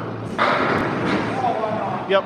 So you'll see me, JT, and Mike Salona. What a dream team. It is a dream team. Like 3 of the best guys in all of Candlepin. What's going on, Brian? How are you You today? get a new partner every summer, it seems like. As soon as Lottie disappeared. Yeah. Have you ever? No. No, we have not heard from him. But I guess you're right, because we had Rob Brown for a while. We had Rob Brown, we had Lottie, we Lottie had... was a couple of years ago. Lottie was 2. Yeah. Rob Brown, Alice Salona, we had Dean last year. Then we had Tony DeCesaro. Yep. Frank. Did we ever bowl with Dale? No, it was never. We never had Dale. Mike Smith? Was ever you and Mike and me? I don't know who Mike Smith is. No, he used to bowl at Leo's. I mean, I know a Mike Smith, but not. Like him and his dad. No, don't know. Who else? Yeah, it was me. It was at Exeter, I thought. It was me, you, Rob, and Mike. I don't think so. Or was it you, Rob, and Tony? Tony there? Yeah. Alright. Moose is working on a double strike right now. No, we won't have Max on the team. He bowls in a different league, a different team on Tuesdays. Pins are actually, they're not made of the exact same thing. They're just basically a hard rubber, hard plastic. I never know the difference between the two. Does anyone spin the ball? Not often. Generally, what works best in Candlepin is a hard straight ball. If you watch Jeff Buggea when he throws here tonight, he's got a little bit of a spin on his ball, but it's not really like it is in 10-pin.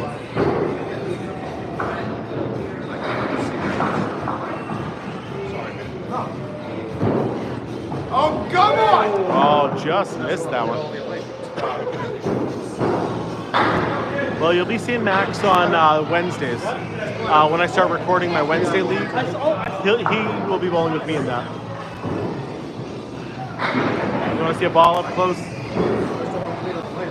I just showed one a little while ago. But yes, let me go find a ball.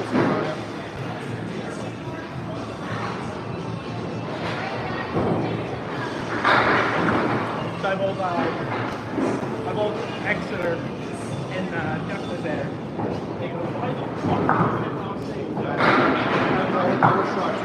But I can't tell Merriman that he's back, and he gave me his money, and he didn't quit. Oh, what a ball from Moose up on the right. After John throws his ball, I'll show you guys the Ballad of Candlepin Hall.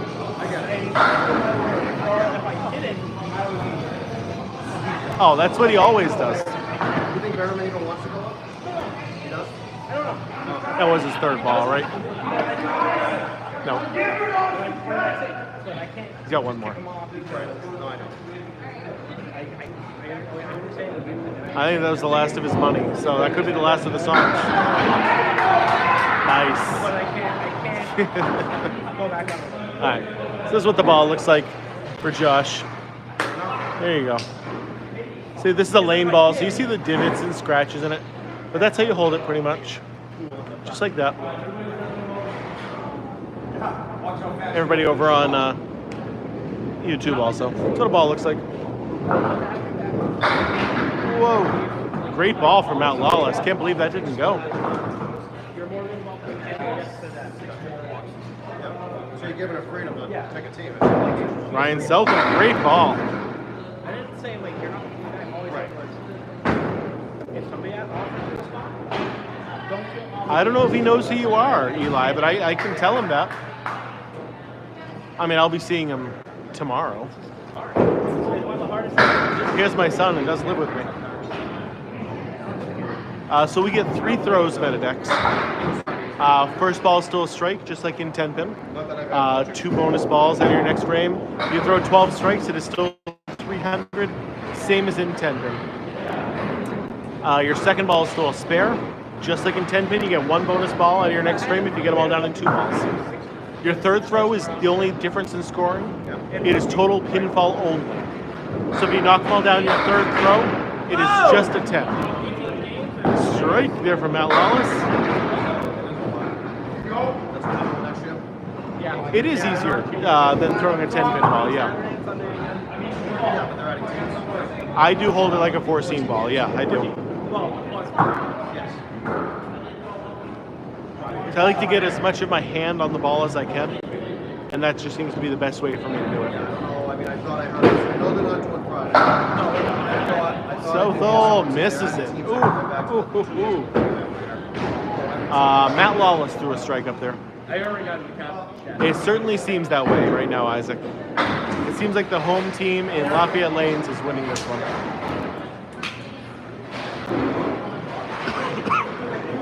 I mean, Moose is at a 65 plus a ball through 4 right now. Yep, you get to use the fallen pins to make your spares and your 10s.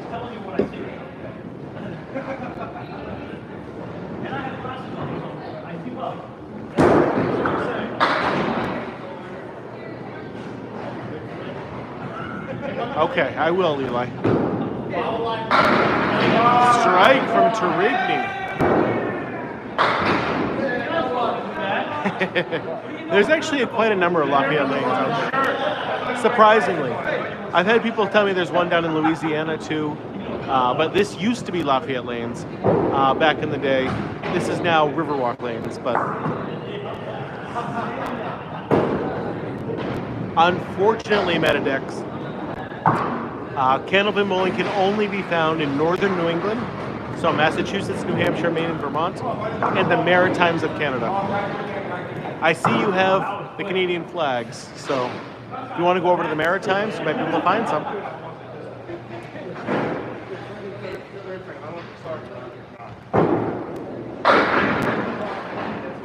Jeff, there he is.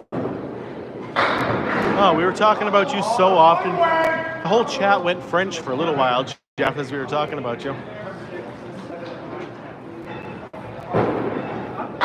No, you can definitely find some that Metadex is close to you. Oh, there it is. What a ball. Scully, you gotta come out here and try things sometime. This is a great time of year to come down to Massachusetts or New Hampshire. Give candlepin bowling a try. It's so much fun. Weather's great most of the time. Yeah, this is my last Friday, Jeff. I don't know why. Well, I do know why. This is the regular season's over. This is the playoffs for this league. I didn't see you on Tuesday either, Jeff. I was worried about you then. Metadex with the heart me and the follow, becoming the 46th fan in the fan club. Thank you, buddy. Jeff Buggea with a great ball. Nice 9-pin drop. Both guys got to hit single pins. Pro bowlers shouldn't be missing their single pins.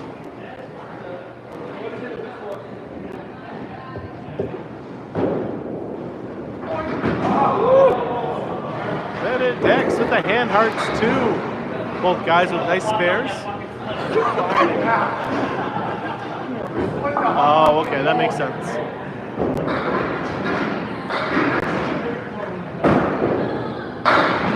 I think they have YouTube on the TV, so you're just gonna have to show them my lives every single Tuesday. Both guys crushing the headpin, both getting massive splits.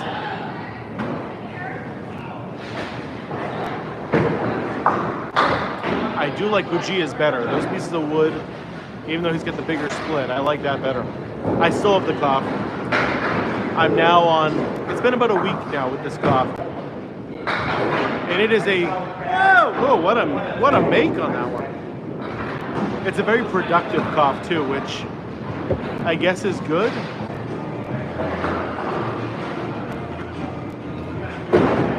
But I don't like it.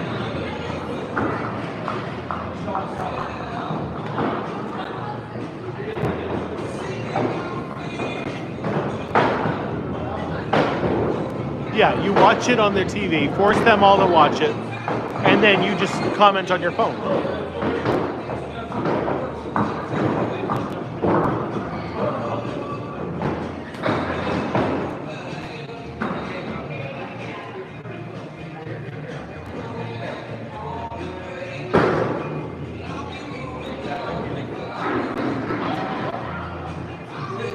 Steve doesn't bowl in these two teams.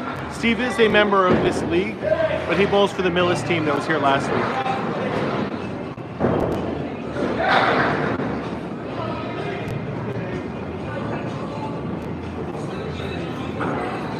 I love that you guys call him Steve, and I know who you're talking about. Mark Ricci missing a single pin. That's not like him. Great ball from Lescarbeau, but they don't want to fall for him. This is, I believe, CCR, yeah.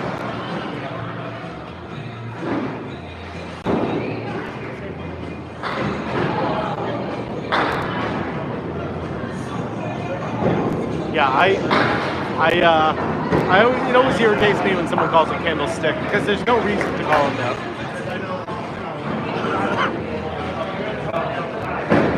Steve is a good guy. He really is. I love having him on my team this year. I'm hoping he comes back for next summer, or next fall, I mean. Right now he's not sure. It all depends what happens, if he gets on another pro team or not.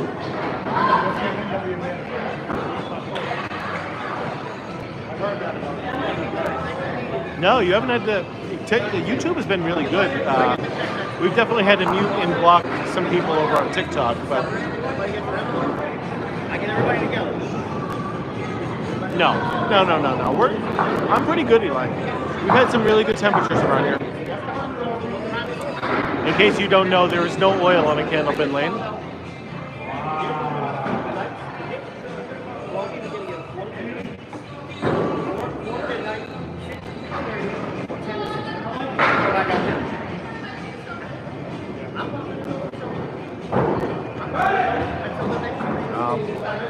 Just missed it.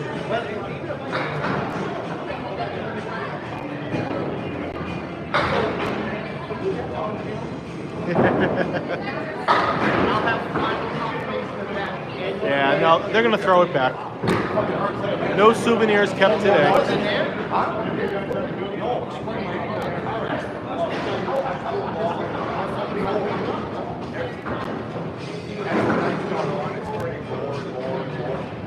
John Starner on the right, Moose up on the left. Moose right now with a 65 plus a ball. Yeah, he was just up, Jeff. You just missed him.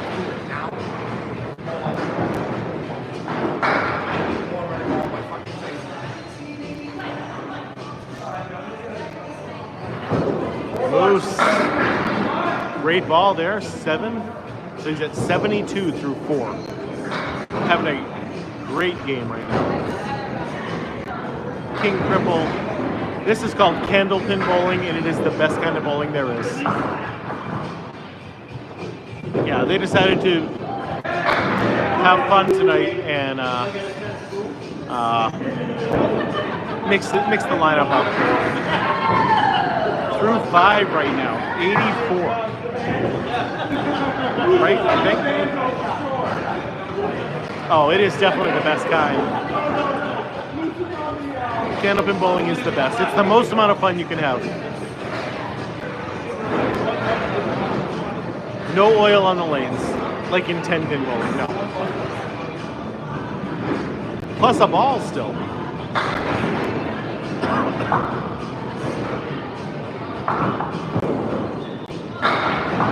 Another great throw. 7 more, I believe.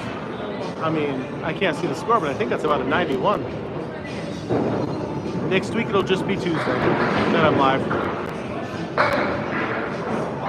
I'll be at Academy Lanes in April. Oh! Let's go, Moose. I believe he's at a 104 plus a ball. I don't know. I gotta look it up. I gotta see what he's at.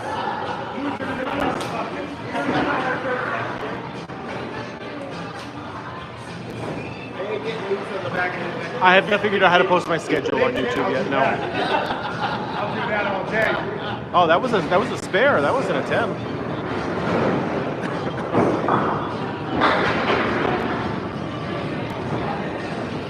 So Moose is at a 99 plus a ball right now through 6. I honestly, though, Isaac did not try. That was one of those things I said I wanted to do and then just never did it. That is a very typical Tony thing to do. I think about all these things I want to do and then I forget about it.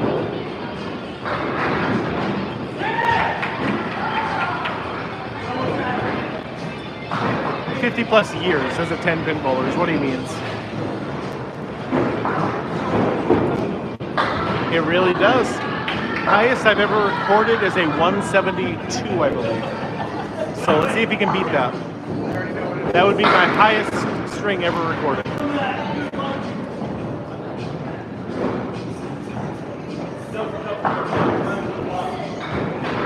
Just the head pin there for Ryan Southall.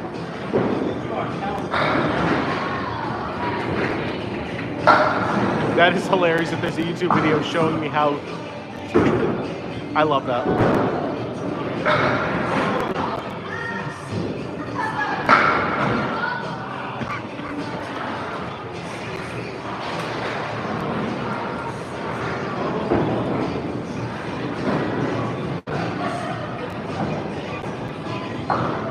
But then what do? I gotta take it away from people when somebody beats it? Like, I'm pretty sure it's Joe Rochelo right now who has the high single. I don't know if I want to do that. Give someone a trophy and then take it away every single time. JT with a great ball. Nice piece of wood there.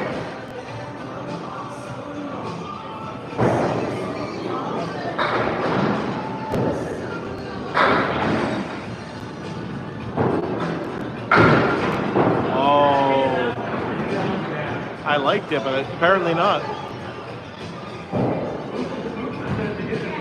JJ finding the hole right there.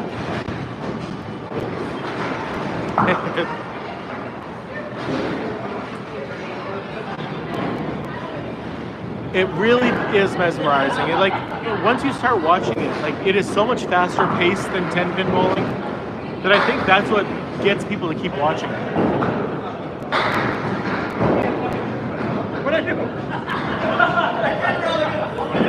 That wouldn't be bad, Rick. That might be a good idea.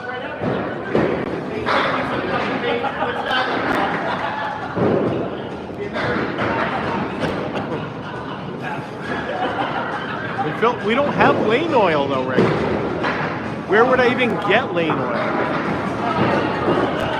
Yeah, the pace is awesome. Like, there's no waiting. We're having a good time.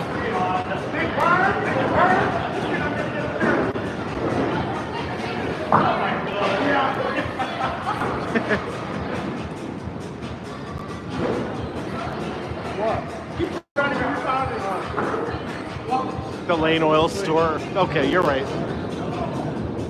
I'm great, Eli. Now, generally you want to throw a fastball. In 10-pin, I know it's different. In 10-pin, I know, like, you don't necessarily always want to throw a faster ball. In candlepin, a faster ball helps. I'm generally live at least twice a week.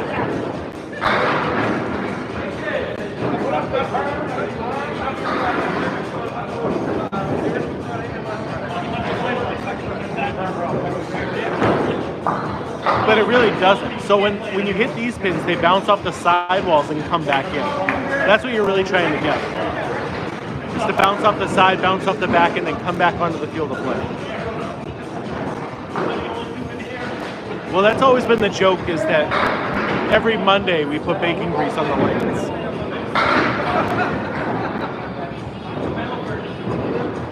And you get the little, like, you know, crumbs and stuff on there.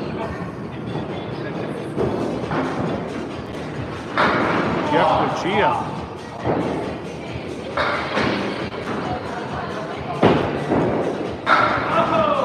There's a reason that all the pro bowlers throw a hard ball and the slower players play leagues for fun. These are wood lanes.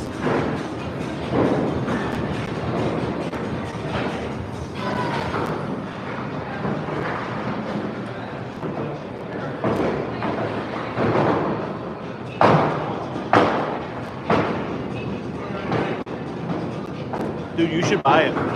South Dakota beaches right now are amazing. And there probably is beaches in South Dakota, you know, but not oceanfront. Oceanfront is the word you meant.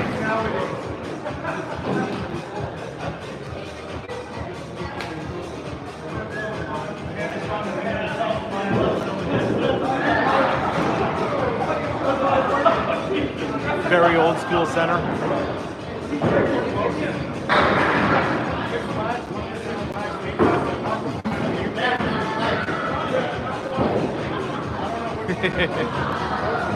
Mark Ricci. Here you go, Jeff. Yep. Yes, so Academy lanes, while the lanes I usually bowl on are wood, they also do have synthetic lanes also.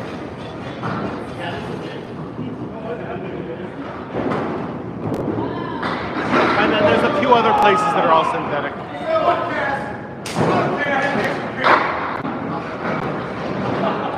They have 8 synthetic lanes, yeah.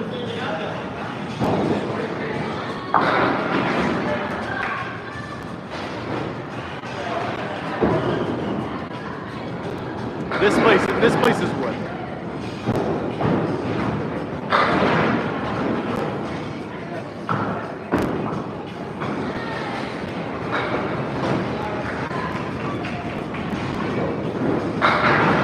I went up to Bangor Brewer Lanes with the Kids League. We took them up there 2 years in a row.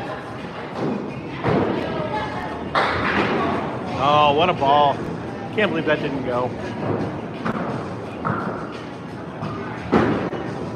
Usually it's a help, yes. It is not always a help, but it is generally an advantage. Learning how to use the fallen pins is really what separates the really good pro bowlers from the just regular bowlers. Oh, those pants are like top tier. John Lescarbeau always wears the fanciest pants.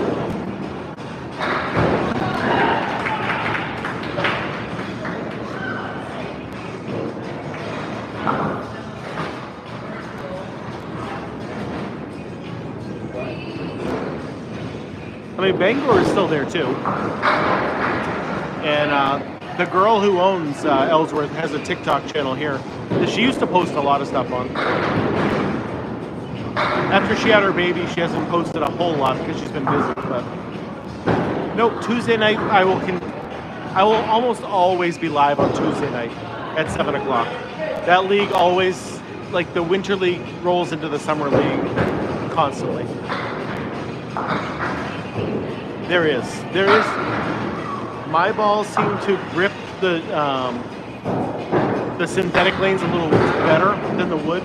The wood it seems to kind of glide on, but the synthetic lanes kind of grab onto. I don't know how to describe what that means, but that's the way it feels on throwing the ball. Lane 1 has its own lane, has its own ball return. So anytime you see the ball returns on the outside, that means the lanes predated automatic pin setters. So you would have kids back there, and one kid would be sitting between 1 and 2, and they would return the ball down whichever one. That way it'd go back to the right people.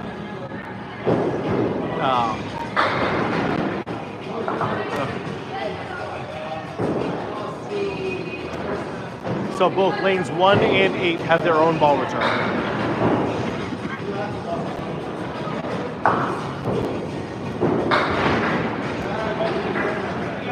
Moose having trouble this frame. Yeah, so like this place has like that. Exeter Lanes in Exeter, New Hampshire has that also. Academy, it's in the middle because it's a newer alley. Hey, good 10 though.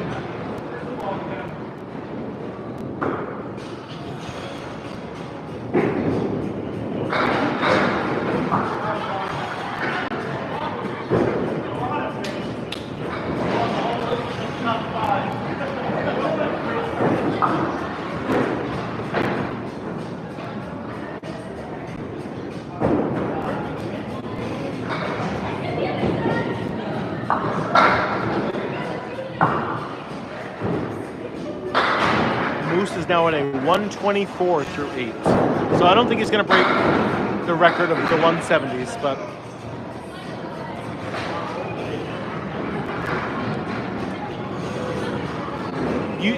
if you love bowling, you should try candlepin at least once.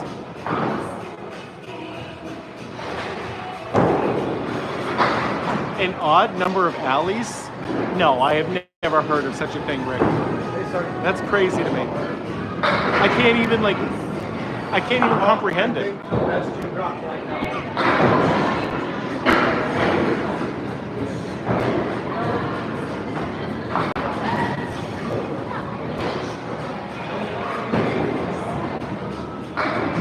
And candlepin bowling is so much fun.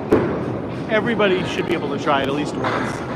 I would never say come to New England just to go candlepin bowling, but come up here, that's ridiculous. The tips touched. But come up here, you know, catch a Red Sox game, enjoy the nature around here, catch the history, and then go candlepin while you're here, you know. I mean, if you're a high school coach, that means you probably have the summer off. Come up here for a weekend.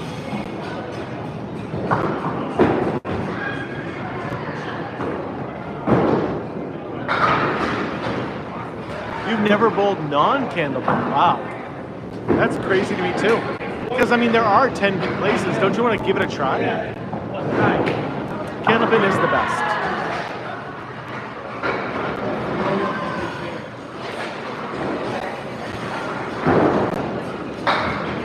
Hey, there's our third quarter whistler of the night.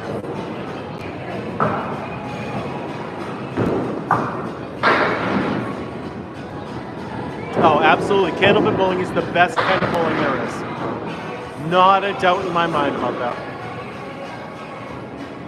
There's a lot of places up in Maine that have candlepin.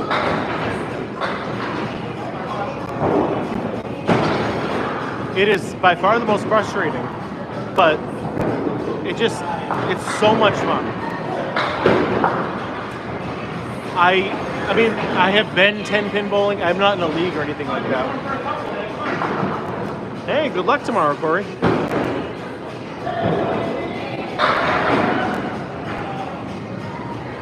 You can stay up as long as you want to, Eli. I'm not going to kick you out yet.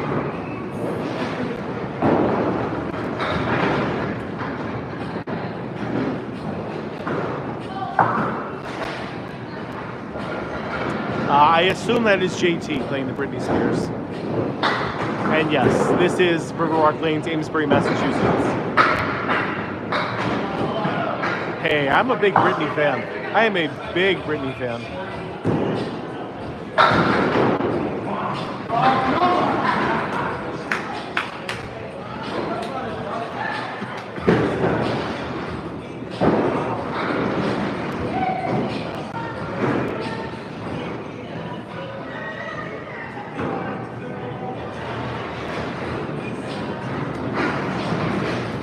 Yep, we have both flags up, the American and the Canadian. This is a multinational sport.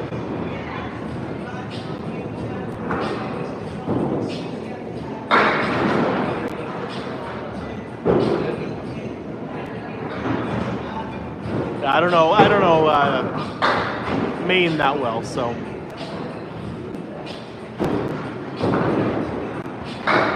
Correct, multi being 2, but you know what? 2 is more than 1, so we put both flags up there.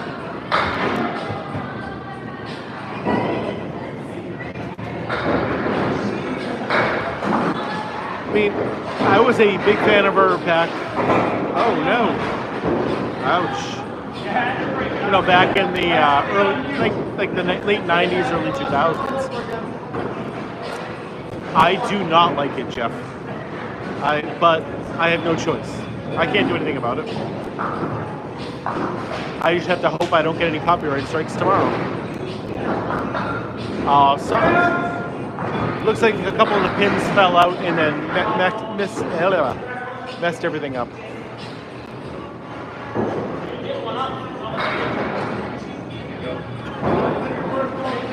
I feel like it's been raining forever around here.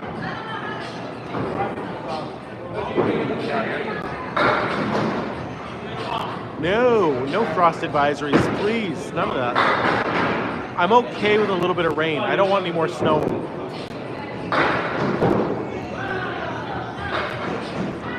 Jeff Buggea, missing the head pin off to the left. Yep, every weekend here, big downpours.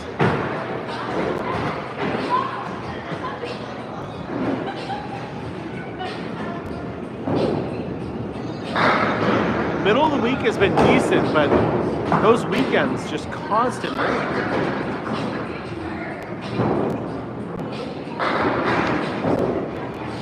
Yep, it's okay now. The pins just fell down and they fixed it.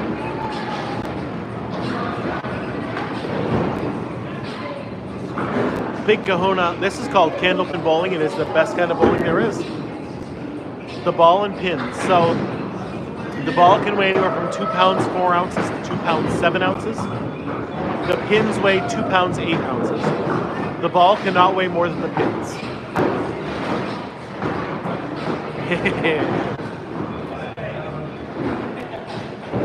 Evening's going pretty good. It's going pretty good. I took a couple days off this week, so I'm not tired right now. I'm feeling good.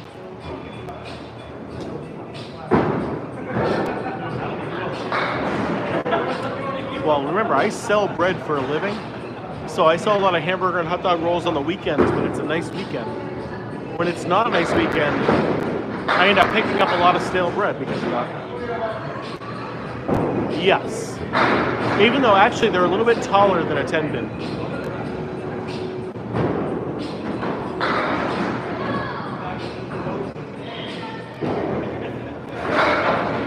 Oh, nice try.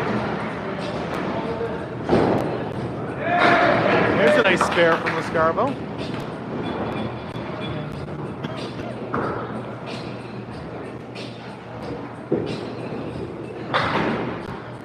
Dark Ricci with a solid 10 right there.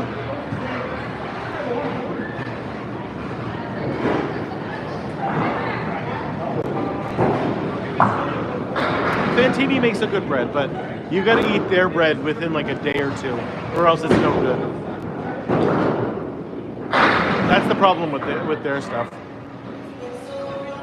I do Arnold, Freihopper, Sara Lee, JJ Nissen, that kind of stuff. You cannot overhand throw the ball, no.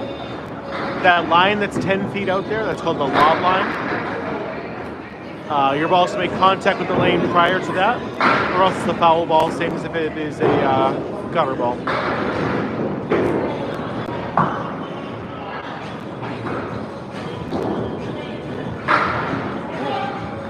Good 10.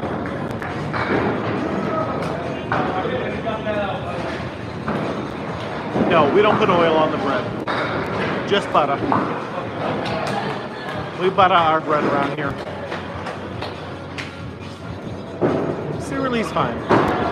The Arnold or a wheat, depending on what part of the country you're in.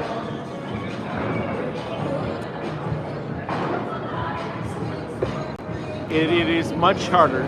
A ball that's a foot wide is a lot easier to knock pins down. That's why you have to be more accurate in this. Because if you're off by an inch, you're missing by a mile.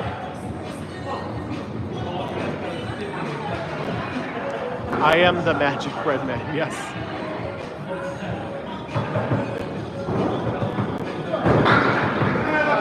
There's a spare for starner. Oh my God! You gotta try a big kahuna. Like, it's pretty much only found in northern New England and Atlantic Canada. It's like a bowl dancer. I've never seen him try it. You got it on camera. I don't. It's too far over.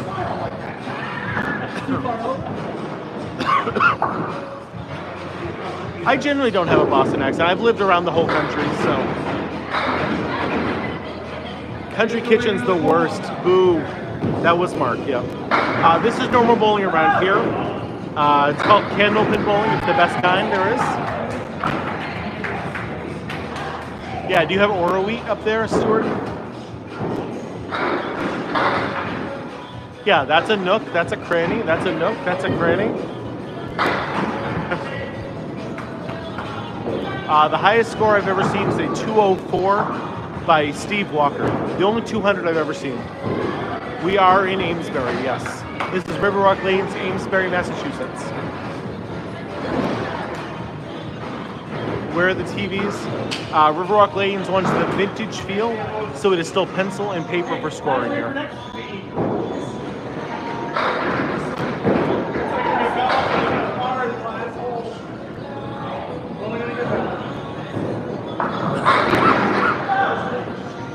Strikes are not common. This is definitely more of a spare game or a 10 game than anything else. 8. There's only 8 lanes here. It's a very small house.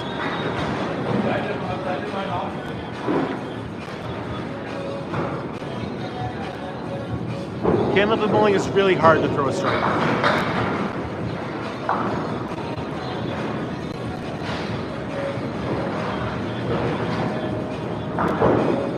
You're gonna have to come up here to northern New England and give it a try sometime. Oh.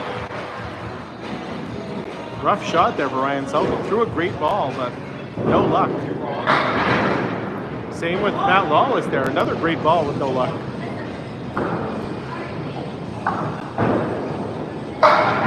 Wow, great spare.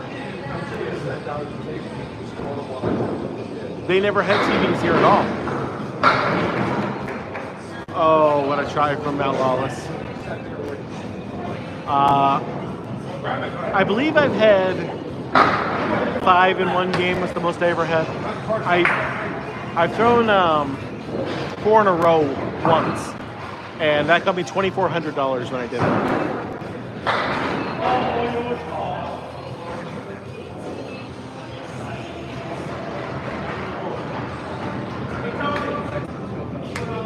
Oh, JT calling a strike right here. Can he do it? Left lane. JT Lyonnais calling a strike. Babe Ruthing it, putting his finger up into the air. The man, the myth, the legend, Justin Lyonnais. Probably throwing a 2, but he's calling a strike. Ah. 60 feet long, same exact as the 10-pin lane. Oh, is that what that means? Oh, okay. I'm not that fancy, so. Who set up is that? Is that Steve Kelly?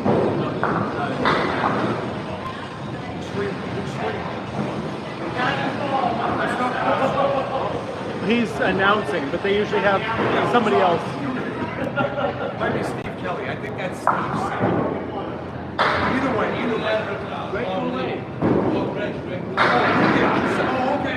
Okay. Yeah, no. That was close. Steve, Oh, that Boston accent, that's Mark Ricci. He has the Boston accent. Oh yeah, what's up, kid, huh? I get my coffee on the corner for a quarter. That is classic right there.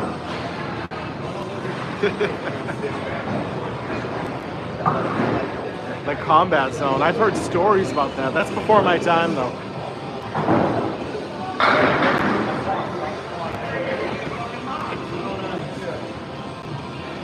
When I was first learning how to do bread, one of the guys I worked with delivered bread during in the combat zone back in the day, and man, he had some stories for me. If I use it for the ball at the end, maybe.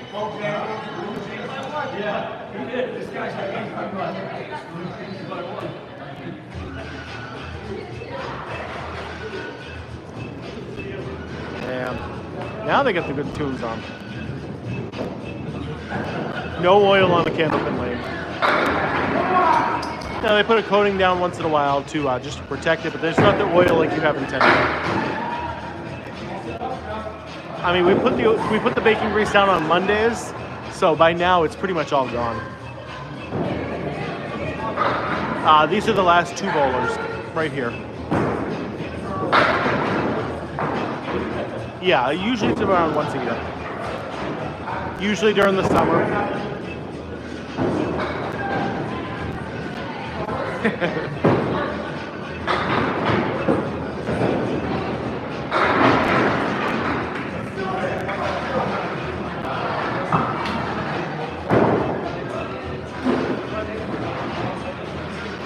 And then once everything's done, I will show you guys the score, and then I will end it. But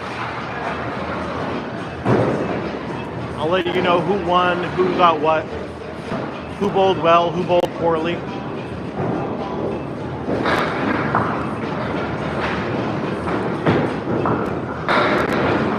I'm afraid, I don't even know why I would ask somebody that. It makes me nervous to even think about that, Jeff.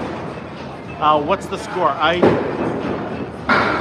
don't know the exact score, but Lafayette's by a large margin.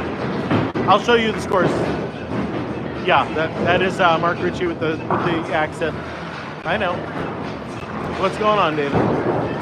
That is the end of it. I know Lafayette took all 8. I'll give you guys the score. Oh, okay. Okay. Thank you. Hi. Hey. Thanks for having me all year. I appreciate it. They didn't even fill it in. No, they didn't. They didn't. But okay. He's gonna finish it.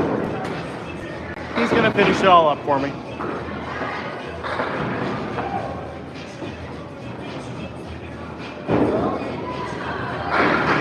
That is a bad joke, Jeff. It does make me smile, but the more I think about it, the more I like that joke. Yep. That is a good one, though. I hate it, but I like it so much. I hate that I like that joke.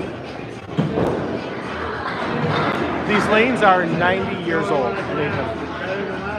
So, over the course of 90 years, you are going to get some wear and tear. All right, here's the scores. I'll give it to TikTok first. 330 for Ricci. John Starner, 282. Ryan Southall, 324.